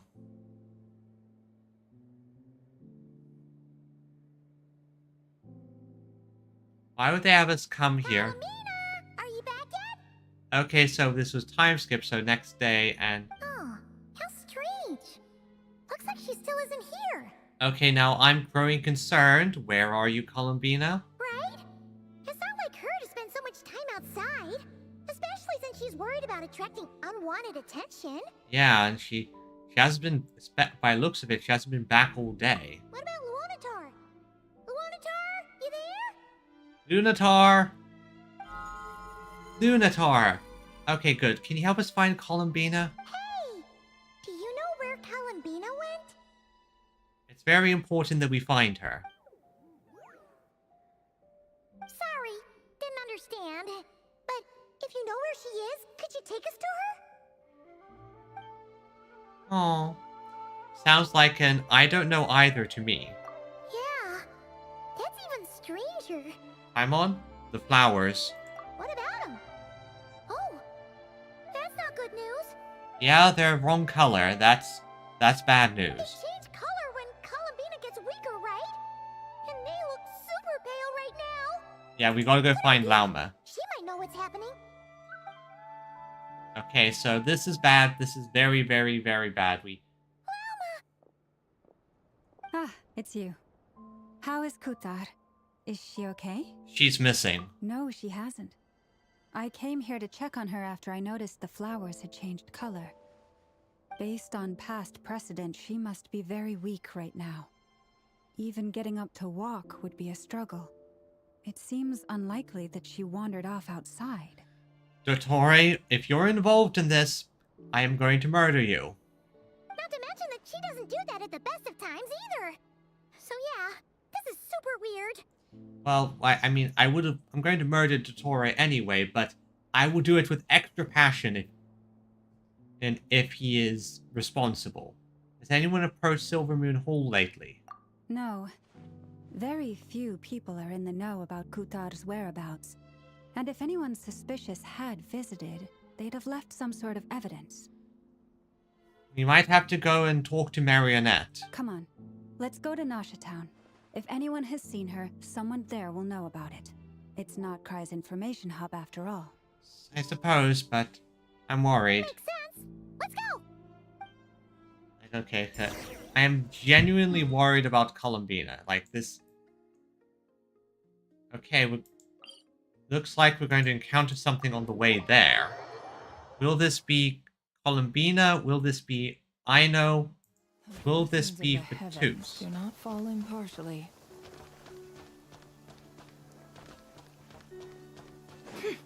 Or will we encounter Yahoda on the way? Wait. I recognize this style. Alice? This feels like Alice. Wait a moment. Is it just Paimon or is this stall kind of suspicious? It's never been here before, right? This is either Alice or the other witch, whose name I can't remember, that we sort of met out of sequence. No, I don't recognize it. Alas, your free and easy adventure time is over. Now, prepare to face the final boss of Nod Cry. It's Alice! Alice. One of my other major capture targets. Whoa! Where'd that voice come from? Not sure, but it's definitely hostile. Oh, no. Well, okay, so she is kind of insane, but she's not hostile to us. No, not that way. The final boss is right here. The sniffer mole? That's the final boss? Surely That not. voice is... Also, That voice is a little familiar. Okay, the jig is up. I'll stop teasing you. Turn around. I'm right behind you. Or someone who can just do ventriloquism. Oh, it looks like another ad's coming up. Let me just snooze that for a second. There, let me just snooze it so we don't get interrupted during the story beats. It seems I've managed to leave quite an indelible impression, even though you've never seen my face. Oh, nothing could make a great mage more pleased with herself. Alice, breaking the fourth wall, I see. Great adventurer of the realms, Dodo King, defender of Old Mondstadt, but most importantly, mother of the most adorable Klee. I'm glad that her most important title is the fact that she's the mother of a adorable little girl. And you know, just that she's strong enough that she gets this big introduction and title thing. You've only seen stuff like this for Archons and the Fatu, and like the Harbingers.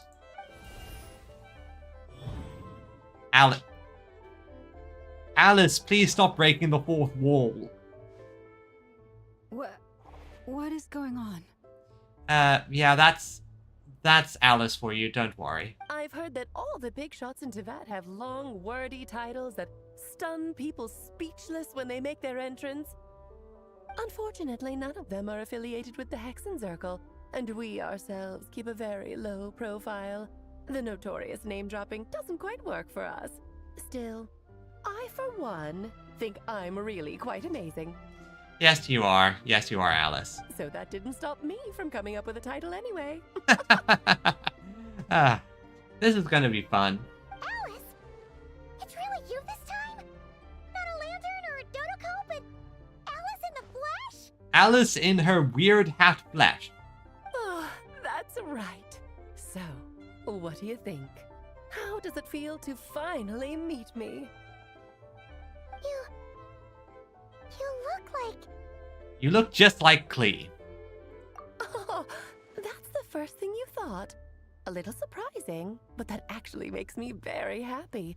Of course, you basically just look like an older Klee, which is great because she's cute and you are lovely. Because that means that when Klee grows up, she'll be just as stunningly beautiful as her mother.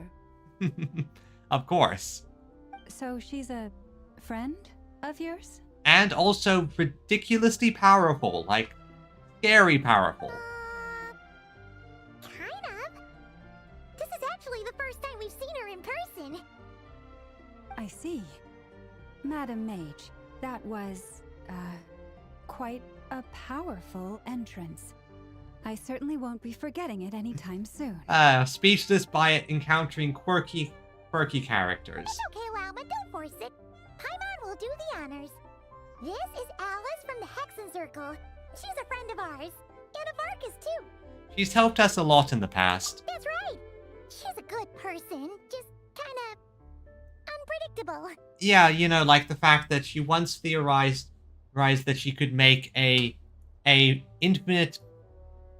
perpetual motion machine by basically making a giant hamster wheel, putting hilly churls inside of it, with the idea that they'll be forced to walk for eternity and subsist on by cannibalizing the crushed up remains of the hilly churls that are unable to walk anymore. The Teyvat Travel Guide is a weird book. Well, what is the human heart if not unpredictable? If we could not do as we please, how would we differ from machines? Honestly, good point. I am Lauma, Moon Chanter of the Frost Moon Scions. It is a pleasure to meet you. Oh, I know. Before you got here, I spent a good, 15 minutes getting up to speed on Nodcry's present situation. In other words, I've read the whole in the last episode part, so we can skip the pleasantries. Okay, so it is very clear that Alice is a Deadpool style character. She can just you know, do breaking the fourth wall nonsense. Fair enough. Well, Miss Alice, I can already tell that you have quite a unique personality. Oh, you don't know the half of it, Lauma. He'll get used to it. Paimon sure is. So anyway, what are you doing in Nodcry, Alice? Oh, I thought I told you already. This time, I'm the final boss. Honestly, I'd be terrified. And what a formidable foe I shall be.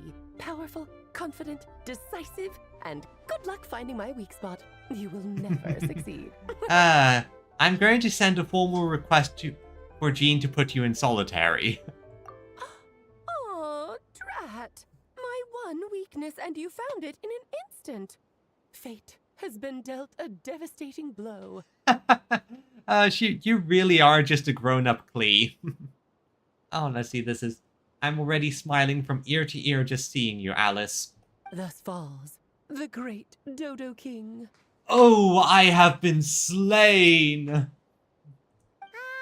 Why are you playing along with this nonsense? The best way to deal with characters like this is to play along and make them part of the joke. To try and resist the joke and be serious makes you the butt of the joke. For funsies, of course. What's wrong, Paimon? Are you disappointed in me? Am I a gigantic letdown? No. No, it's just... You seem like a busy lady. And this is the one time you've shown up in person. Paimon figured it would be for something more high stakes than just goofing around. Well, what's more fun than goofing around, and what's higher stakes than fun? You're quite right. I'm here in Not Cry because something big happened. Something big enough it caught the attention of the Hexen Circle. It concerns the 3 moons, Tevat's borders, and of course, the moon goddess you are currently searching for. Oh, right. One of Alice's actual titles is Guardian of the Border. Like, we know that she has traveled to other worlds in the past because she brought the idea of idol culture to Tevat. Yeah, Alice is crazy. You know where Columbina is? Kind of. Why don't we discuss this over a pot of tea? My main reason for coming on this trip to Tevat was, of course, to have some fun. But I do technically have a job to do as well. Namely, maintaining the stability of Tevat's borders. I'll skip over the complicated parts, but to sum it up, abyssal energies are all that lie beyond Tevat's border. We'd find ourselves in a real pickle if they ever made it through.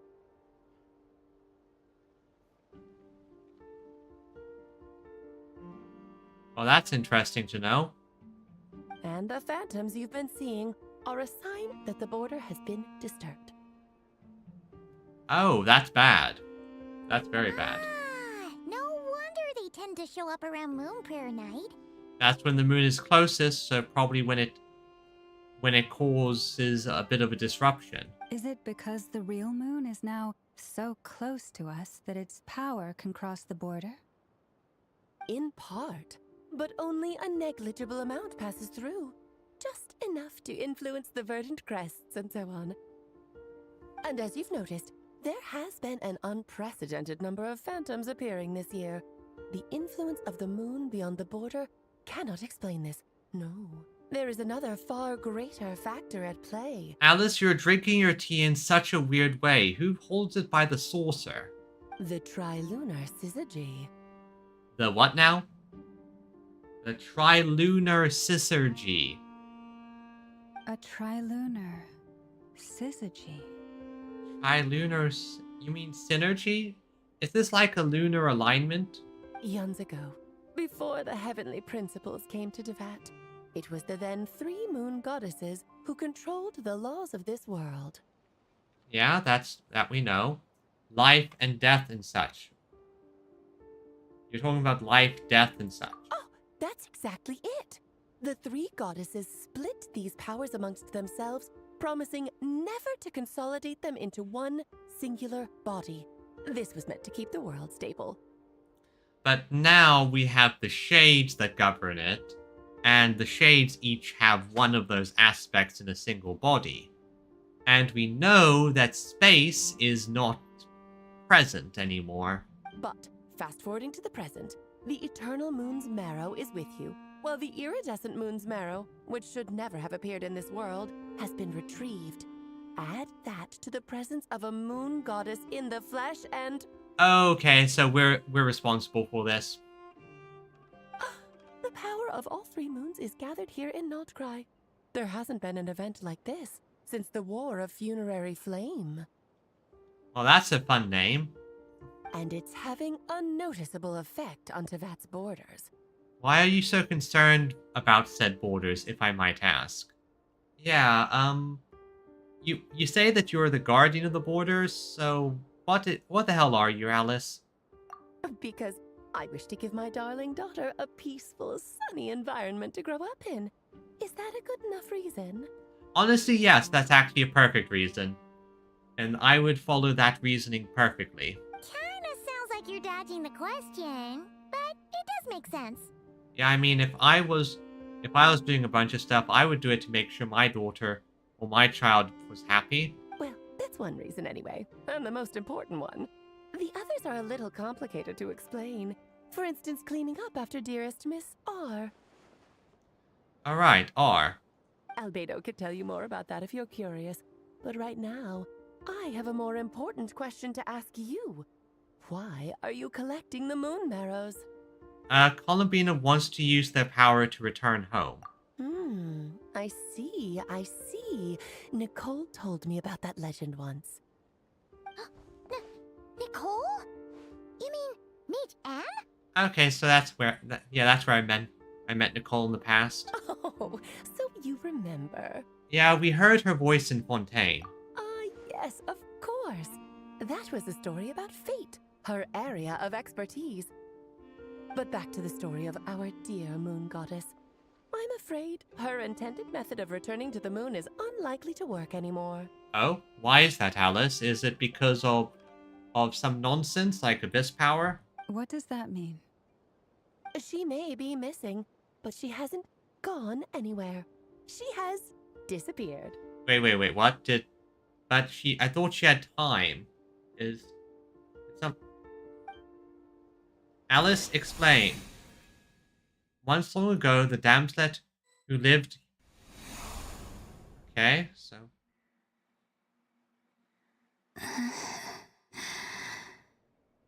My body is so...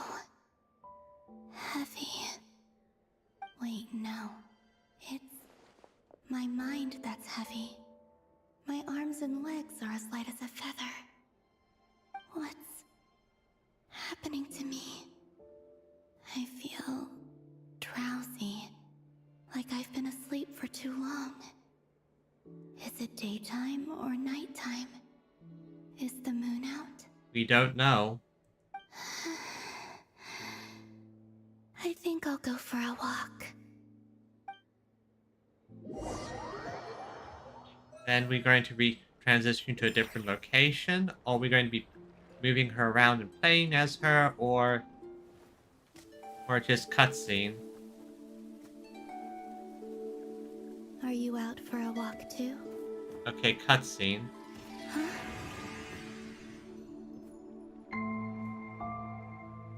Oh boy. That's a problem.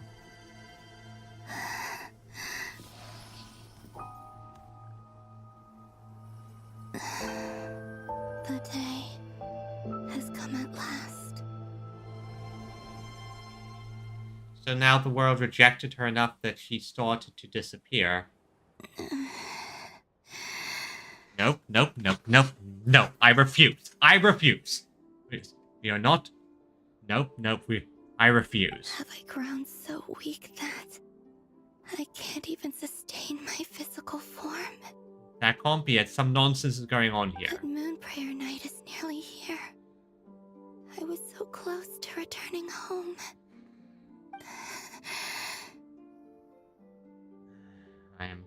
Death is near. Is this how it ends for me? Shade of Death, if you touch her, I will fight you. Will I return to the moon after I disappear? Or... Bad timing. Bad timing. I don't want it to end like this.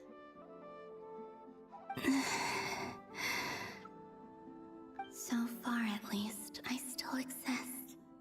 Even if not physically, I can still feel.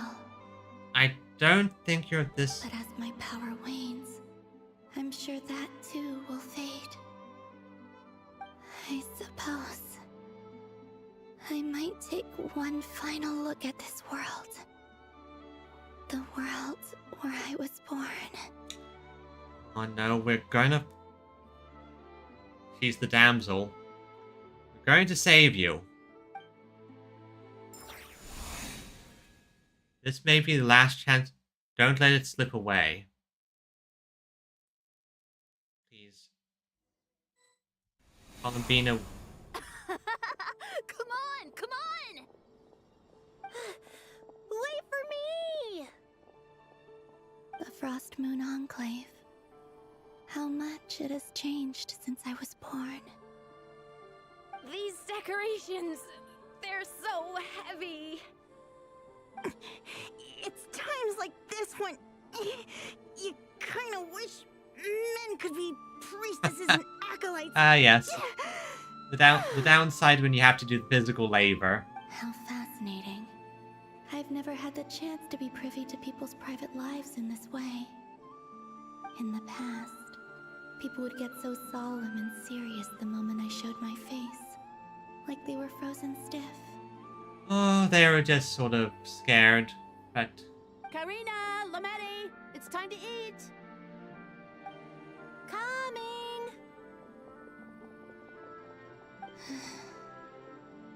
I want to watch them a little longer.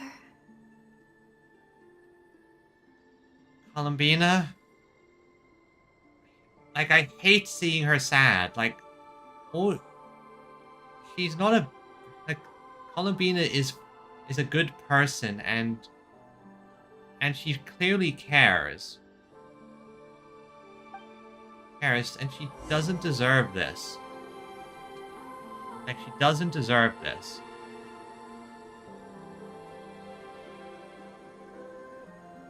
Also, her walk animations. Okay, this is gonna... Okay, now that's kind of nice. She doesn't walk, she like just hops. Okay, that's kind of interesting.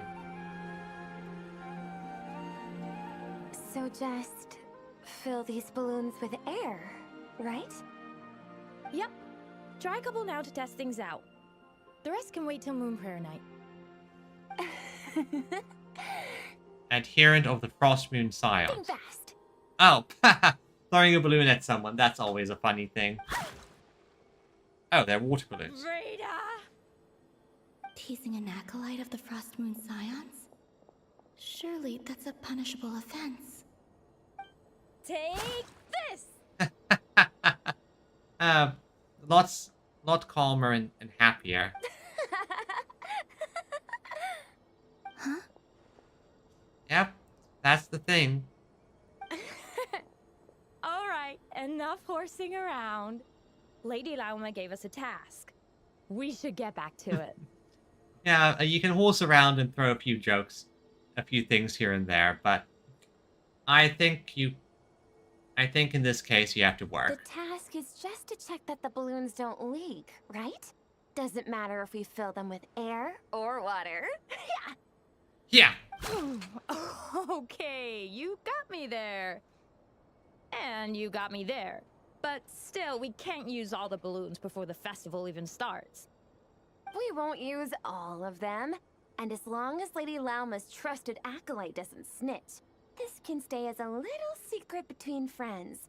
A couple more can't do any harm, right? Okay, yeah. Let's give everyone. Let's divide it maybe three each.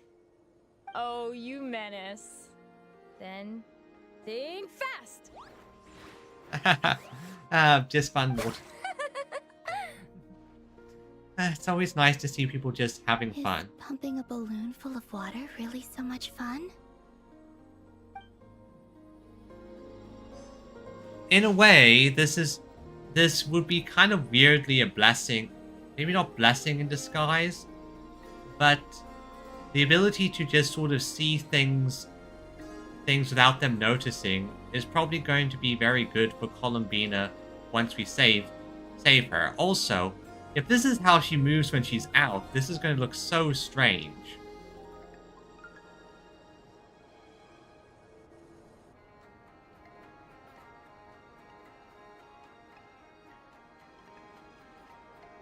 I'm sure you're both tired from playing all day. Come on, eat up.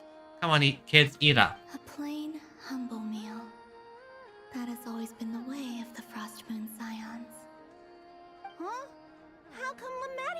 midsummer berry dessert. I always get Lockaberry. I don't mind sharing. You can have a bite of mine if I get to have a bite of yours. Aw, kids being kids. I love this. They're sharing food? I've never shared food with anyone before. Even at the Harbinger tea parties, everyone just ate off their own plate. You know, it's kind of sad because she was born a goddess, so she didn't really have the ability or time to really just unwind and relax and be a person with others. And when I couldn't finish my food offerings from the Frost Moon Scions, they'd leave the leftovers out under the moonlight for the animals to claim. Hey! That was 2 bites! Oh, then you can have another bite of mine. Oh, you too. Oh, don't fret now. Here, have some of Granny's too. Aw. So this is what it means to be family. Yeah, for how horrible whatever this is happening to her is, and I'm going to save her, I definitely think that it's good for Columbina to be able to see things as a bit of a fly on the wall. Because her presence in the past always used to cause people to be serious because, you know, big religious figure, and she can probably be a bit ethereally creepy in a way. And back in the Fatui, people were scared of her. But here, this allows her a chance to just see things as they are.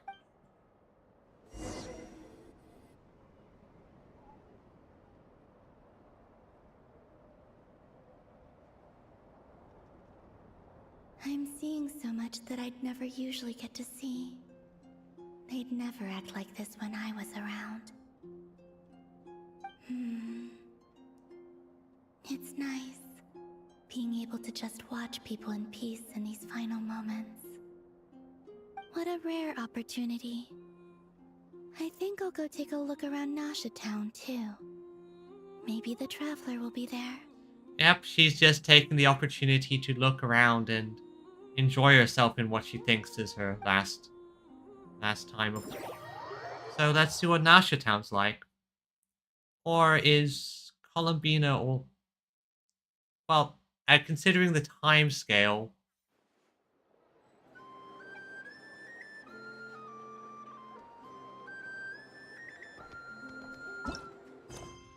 wait, what's... Oh.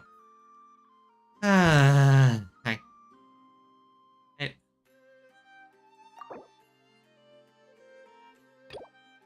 Like, seriously? Seriously? Focus mode. Enable. Hate when that happens. Let's see what this next part's about.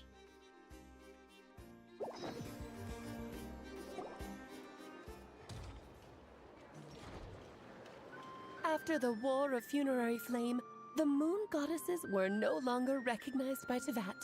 They lost the whole foundation for their existence. That's why the moon goddess's strength is fading. She cannot withstand the world's rejection of her. Yep, which is a problem.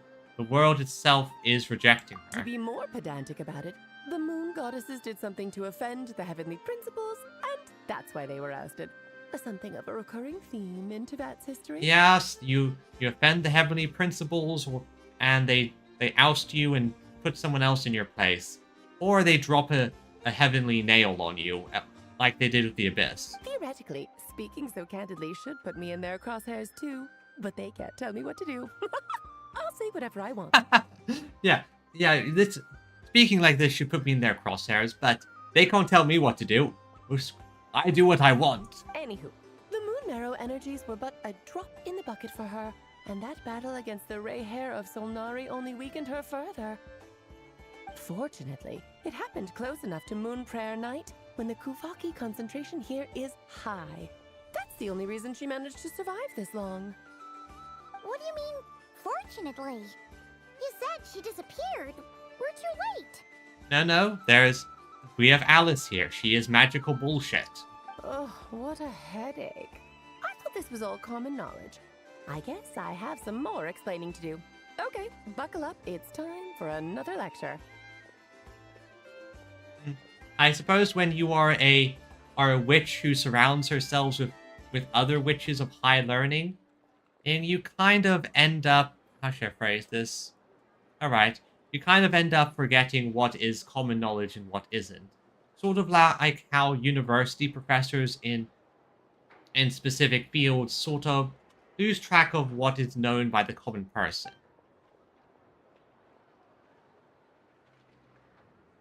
Now, I said earlier that the moon goddesses lost the foundation for their existence. But the reason for that has to do with the natural order. Basically, the rationale for their existence in Teyvat was lost. Are you just sitting on your...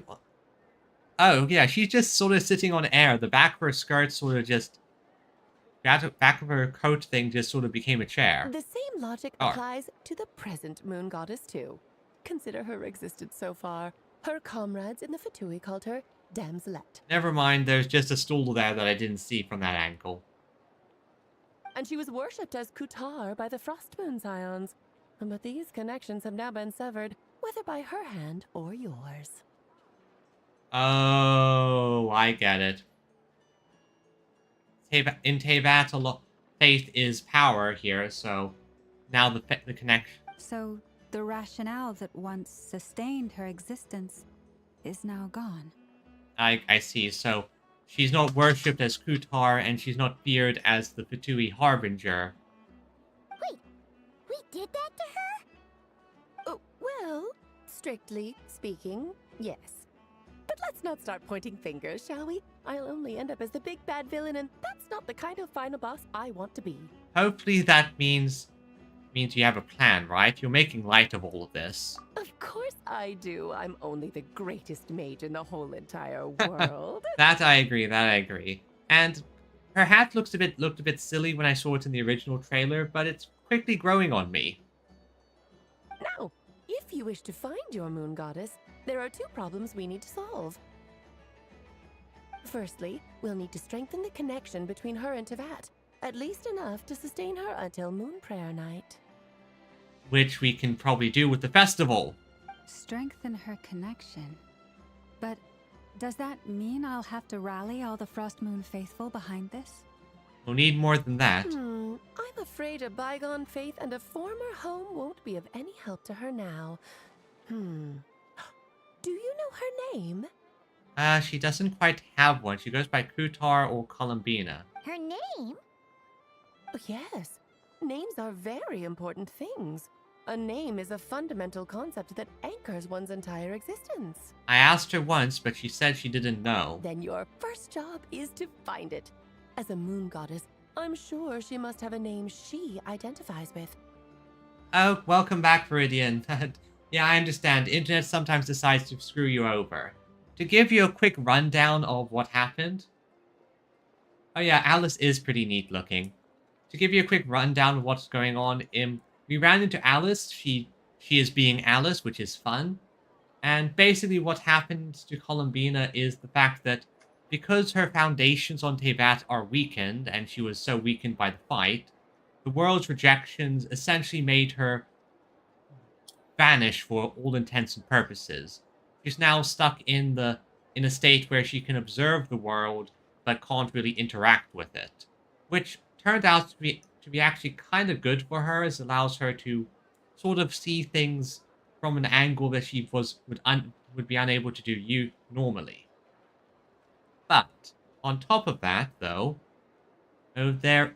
Alice has a plan for how we can fix this. We need to tie her to the world some more, so things like a name, connections. We need to connect her with the world. Neither Columbina nor Kutar is her true name, and she's never really accepted either of them. So now we have to find her name. So, finding out her real name is enough to sustain her existence? I assume that's just step one. Yes, I know it sounds like a small step, but every journey begins that way. So for now, that's all we need to focus on. Find out someone's name. Okay, because as magic says, names have power. The second problem is with her plan to use the moon marrows to return to the moon. Unfortunately, piercing through the false sky will take an enormous amount of power. Given her current condition, she won't be able to provide anywhere near enough power, even if she recovers her physical form. But no need to fret. Nicole's the expert in this field, and I'm sure she'll figure something out. Wait, Mage N is going to help us out too? Yep, she's here. We did sort of meet her because we did stuff out of order. That means we've got 2 Hexacircle mages on the case. This is turning into a pretty big deal. Oh yeah, we have basically 2 Harbinger level characters with us. Actually, this is more of a side quest for me. Yep, that's Alice for you. Like you said, I'm a busy lady, so I can't stay for too long. I'll have to return to Tibet's border soon. Thanks for telling us all of this. That's the upside you get for looking out for my little Klee. Hopefully that will incentivize you to carry on keeping her company in the future. Oh, don't worry. I am building her. She's going to be as part of my team. Anyway, jokes aside, you'd better get moving. It will take quite a miracle for the Moon Goddess's consciousness to hold out till Moon Prayer Night. Oh, I suppose I might as well tell you where Nicole is before I leave. Yes, that would be helpful. I would rather not have to look for her. Off you go now. Time to meet your new friend. Oh, yes, and a little suggestion. Don't forget to mind your heads. Why? What magic bullshit are you about to do? What? I wonder how Durin's doing. I should really go see him before I head back. Mind your heads. You really are super busy. She is. Oh yeah. You also missed the fact that Alice sort of leans on the 4th wall. She did things like adjust the camera, do some fancy stuff, and oh yeah, she also read the story summary apparently. I most certainly am. There's so many children I have to keep tabs on just in Mondstadt. Durin, Albedo, Venti, Varka.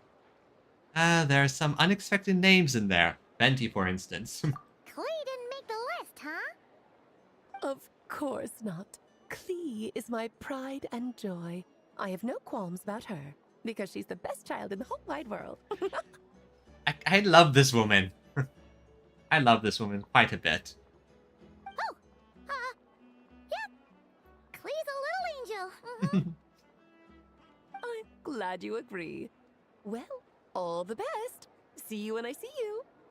Bye, Alice. She left in a hurry. That's Alice for you. Yep, at least we met her in person, and it also means she's gonna be in the gacha. Oh boy, that's one of my big stockpile targets. Yeah, she didn't pack up her stall. Should we handle it for her? A mage of her abilities doesn't need our help. I must say, I'm now very curious about her daughter. Klee, wasn't it? What's she like? An adorable bundle of energy and explosives. That's a long story. Come on, we'll fill you in as we go. Yep, she's also the Spark Knight.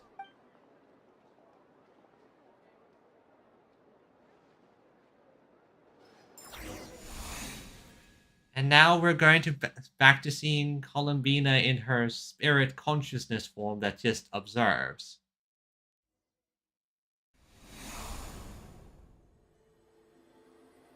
And honestly, I think she's kind of enjoying being able to... What a lively place. I've never experienced Nasha Town like this before. Yeah, I think she kind of likes the ability to just explore and look at things without people reacting to her. Hey, you old geezer! Your hammer's rusted through! Who are you calling old geezer? Are they quarreling? No, this feels too good-natured. I'm looking right at him. You've really gone downhill since giving your daughter free reign in the workshop. Can you even swing a hammer anymore? It shouldn't take you days just to fix a single chair. You might as well use that hammer to massage my back for all the good it's doing. Okay, are they quarreling? Because... Don't run your mouth. or you'll get a back massage that'll put you in bed for the rest of your life. Look, the materials haven't arrived yet, all right? You know how busy it gets in the days before Moon Prayer Night. Probably gets very busy here. I'll bet you send all the materials to your little princess. Blood's always thicker than water, huh? Okay, so quick thing, that's he's using the saying wrong there. The full saying is blood of the battlefield is thicker than the water of the womb. Which is always hilarious. That saying is used like that, but it literally means the opposite thing in its full version. All right, you've made your point, Uncle Koski. As soon as the materials arrive, fixing your chair will be the #1 priority. And Dad, if you've got time to chat, why don't you lend me a hand, See? Lolka knows what the score is. I guess they're friends. But the way they spoke to each other was so ugly. Sometimes friends... Honestly, the big thing is... Let me phrase this. Nice. Sometimes a good sign that someone's a friend is the fact that they can insult you to your face. Then again, it wouldn't be the first time I've seen something like this. Yeah, shifting your language is something that people really don't really care about. Columbina! Sing outside my door in the middle of the night one more time, and I'll unscrew your vocal cords. You hear me? I say, is the French, and even there, yeah, you can't control language. Language is uncontrollable, and we will do crazy stuff. Hey, look, it's the tsundere. Let's hear her voice again. Wrong button. Columbina! Sing outside my door in the middle of the night one more time, and I'll unscrew your vocal cords. You hear me? I don't think that was actual affection, though. Then again, she's a tsundere. Oh, Sandrone. So that was her way of trying to be friends with me. No, I don't think it... Well, maybe. Possibly. She is again, tsundere, but it's hard to tell sometimes. Is this proper tsundere dere, or is it just sun? What a pity. I won't get the chance to say any ugly things in reply.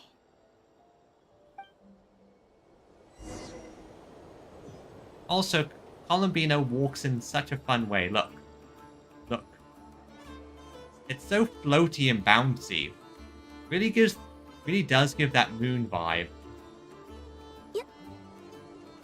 Wait, did she just go yep? Oh, that's cute.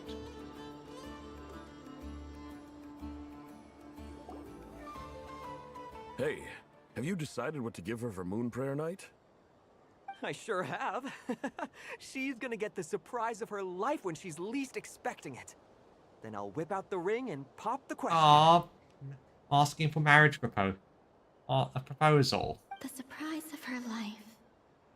What a fun turn of phrase. Yeah. Give zero fucks about the ground thing. She's a moon goddess, so she has to walk like she's on the moon. Cool, I get the picture. You can spare me the gushy details. Ooh, looks like we have a customer. Hello there, ma'am. Would you like some Moon Prayer Night candy? Huh? Is he talking to me? Can he see me? No, he's talking to the person behind you. Here you go. Oh. Yep. Come back anytime. Right. Now, where were we? Yeah, I think this is going to be traumatic for Columbina, and she thinks she's dying. I think being able to see people in the world like this is going to be good for her development. And I think it's probably going to end this story chapter with us sort of helping her along. I don't know why, but I still held out hope.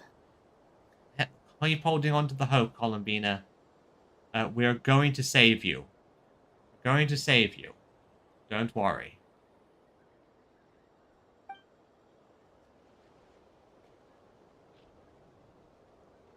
The most important thing right now is to find that mage. This name thing seems super important too, but where do we even start looking? I'd better go pay the Fatui a visit. Alright, Fatui. So close, and that even we can't see her. Come on, follow us. If you're right there, it will make our job easier.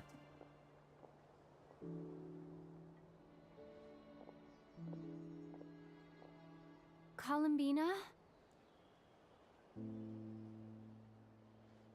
We know... Did we feel her? We were able to sense her! Yay! Yes. I know you're there. I feel like you're there. Traveler? He's here. Let's go! This is no time to be spacing out!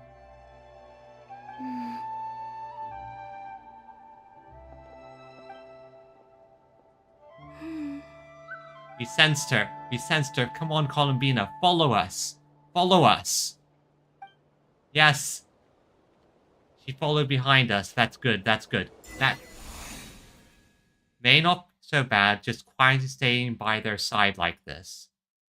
Exactly. Exactly, Columbina. Now look for the mage Nicole. Okay. Now, with that said, I think that's a suitably dramatic moment to call it. It's starting to get a bit late over here, and I have a brunch with my grandparents tomorrow. You know how it is. Also got to pack for going to my dad's and all the rest of the stuff. So let's swap over back to the.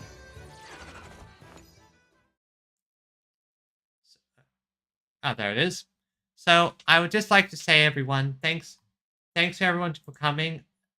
Yeah, no problem. Now let me send a quick raid over to someone else to give them a bit of a boost. Let's see.